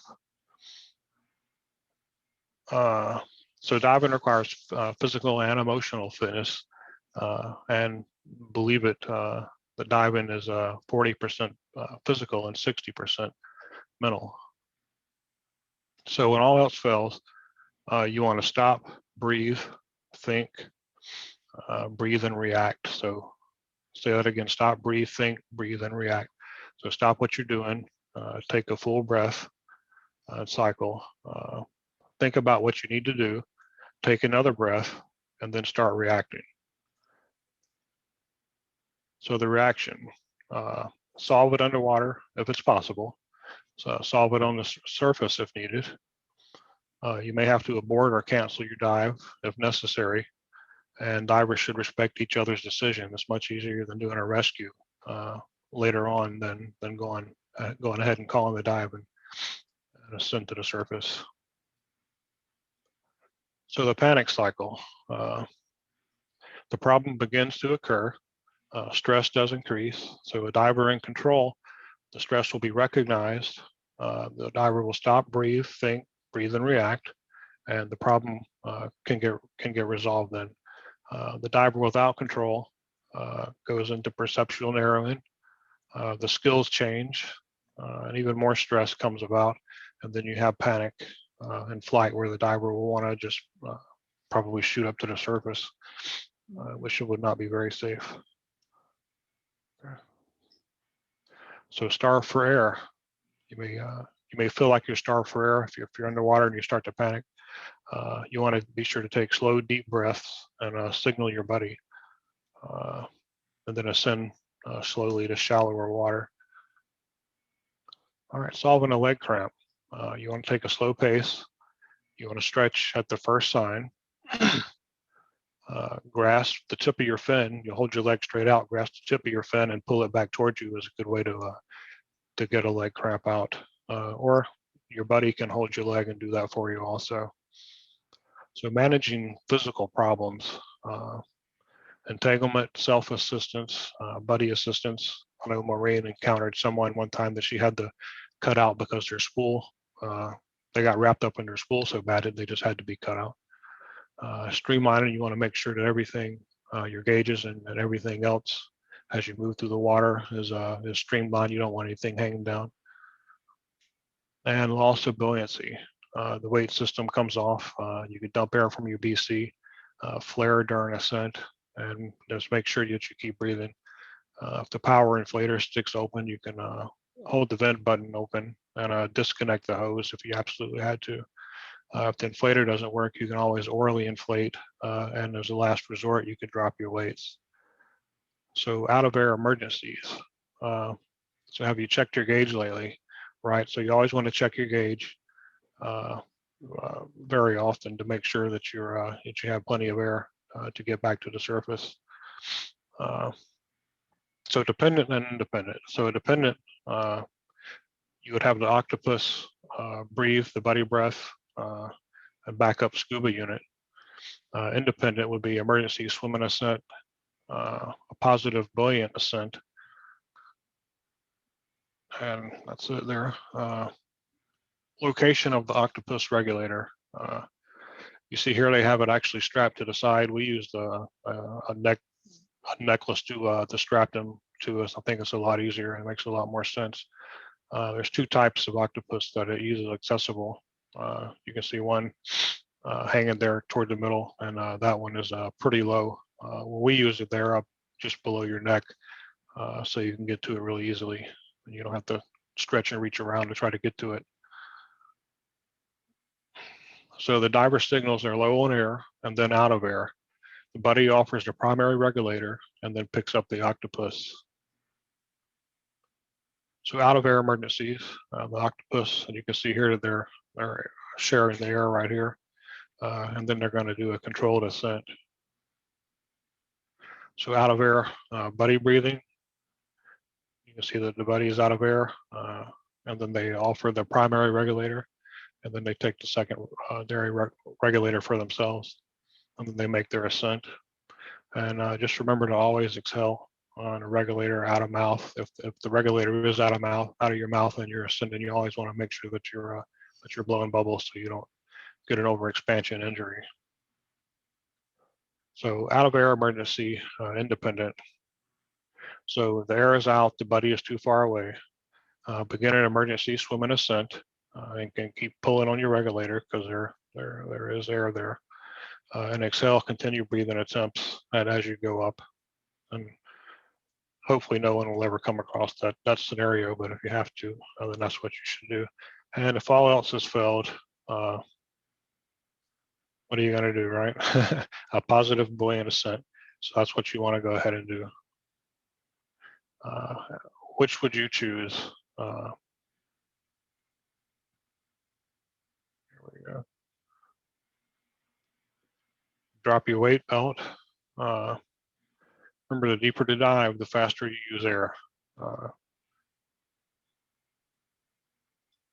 And the margin of safety, you want to be back on the surface with 500 psi. You don't want to go below that. So you want to make sure that you have enough air when you're down there to turn around and do your safety stop and everything else and get back up with still having 500 psi. And time to go up, it's time to go up. So managing emergencies. You want to be prepared. Take first aid, CPR, or an oxygen provider. Take a DRAM class, diver rescue and accident management. I think myself, Ronny, and Maureen have all been through that class, and it's a very valuable class to take. So recognizing serious injuries, decompression sickness or the bends or embolism. Signs and symptoms are ill feeling, joint pain, visual problems, cough, chokes, gets progressively worse. Diver could be unconscious or have labored breathing, loss of sight, breath off, bloody froth, and their heart could stop. So you want to be ready for that. Marine life injuries, you'll have stings, cuts, abrasions, punctures. Want to make sure that the scene is safe before you go to provide that aid. ABCs, the airway, breathing, and circulatory or basic life support. Calm and reassure the person. Use hot water to clean the area or vinegar to clean the area. And you may have to involve other medical assistance. Calling for help, recognize the need, rescue, and begin first aid. Medical help, you want to take to a trauma center, dial 911. Use your cell phone, stay on the line and provide full location and any other information that they may need. And if you're unsure, always call Dan, Divers Wet Network. You see their number there. So dive planning, the factors are health, climate, travel, and weather. Are you rested, nourished, qualified, apprehensive? Due to advance planning, why, who, where, when, and how. And preparation, so equipment and buddy. On site, you want to check the weather conditions and your dive profile. So learning the dive tables. Bill, this is like the last two slides here. Okay. So a lot of people don't have their dive tables yet. So I think we're just gonna zip forward to the very end. Just zip forward to the last slide, if you don't mind. Yeah, we'll go over this next time, guys. I don't want to go over it with it. We're all tired too. So just leave that swimming requirements up if you don't mind, Bill. Okay. Just to reiterate. So many of you don't yet have your materials. So there's really, not a point of us going over the dive tables yet. So we are pretty much done for the evening, and Bill's just going to bring up a slide to remind you what the swimming requirements are. And Joel can only make that second session for sure. So again, if anyone does want to switch to the earlier one, let me know. Please practice in the swimming pool the exit requirements. 300-yard surface distance swim. But the thing that most people struggle with is the 50-foot underwater swim. It says without push-off. I'm giving you a push-off. I got a push-off, you're getting a push-off. So practice your push-offs. And then the 15-minute tread water. So the order we do them is 2, 1, 3. So practice those, please. Thanks, Bill. You can take that down. Any questions? Any thoughts, questions? I know it was a lot of information, and we did spend a lot of time on the front end doing the planning. The next session should be, if everyone reads their book, it should go pretty well. If you don't read the book, then there's a lot more explanation that's going to be involved with the dive tables. So please read your books. I have now, let's see, 3, 2, 5, 6 packets on the front porch. And so if anyone else hasn't yet made arrangements, please do so. And you can, drop your paperwork off and pick up your materials. Otherwise, it's going to need to wait until I get back late Friday night. Okay. And Roberto, I'll bring yours to the pool session on Sunday. Okay. I saw your sign up already. Good job. Anyone else? Any questions? All right.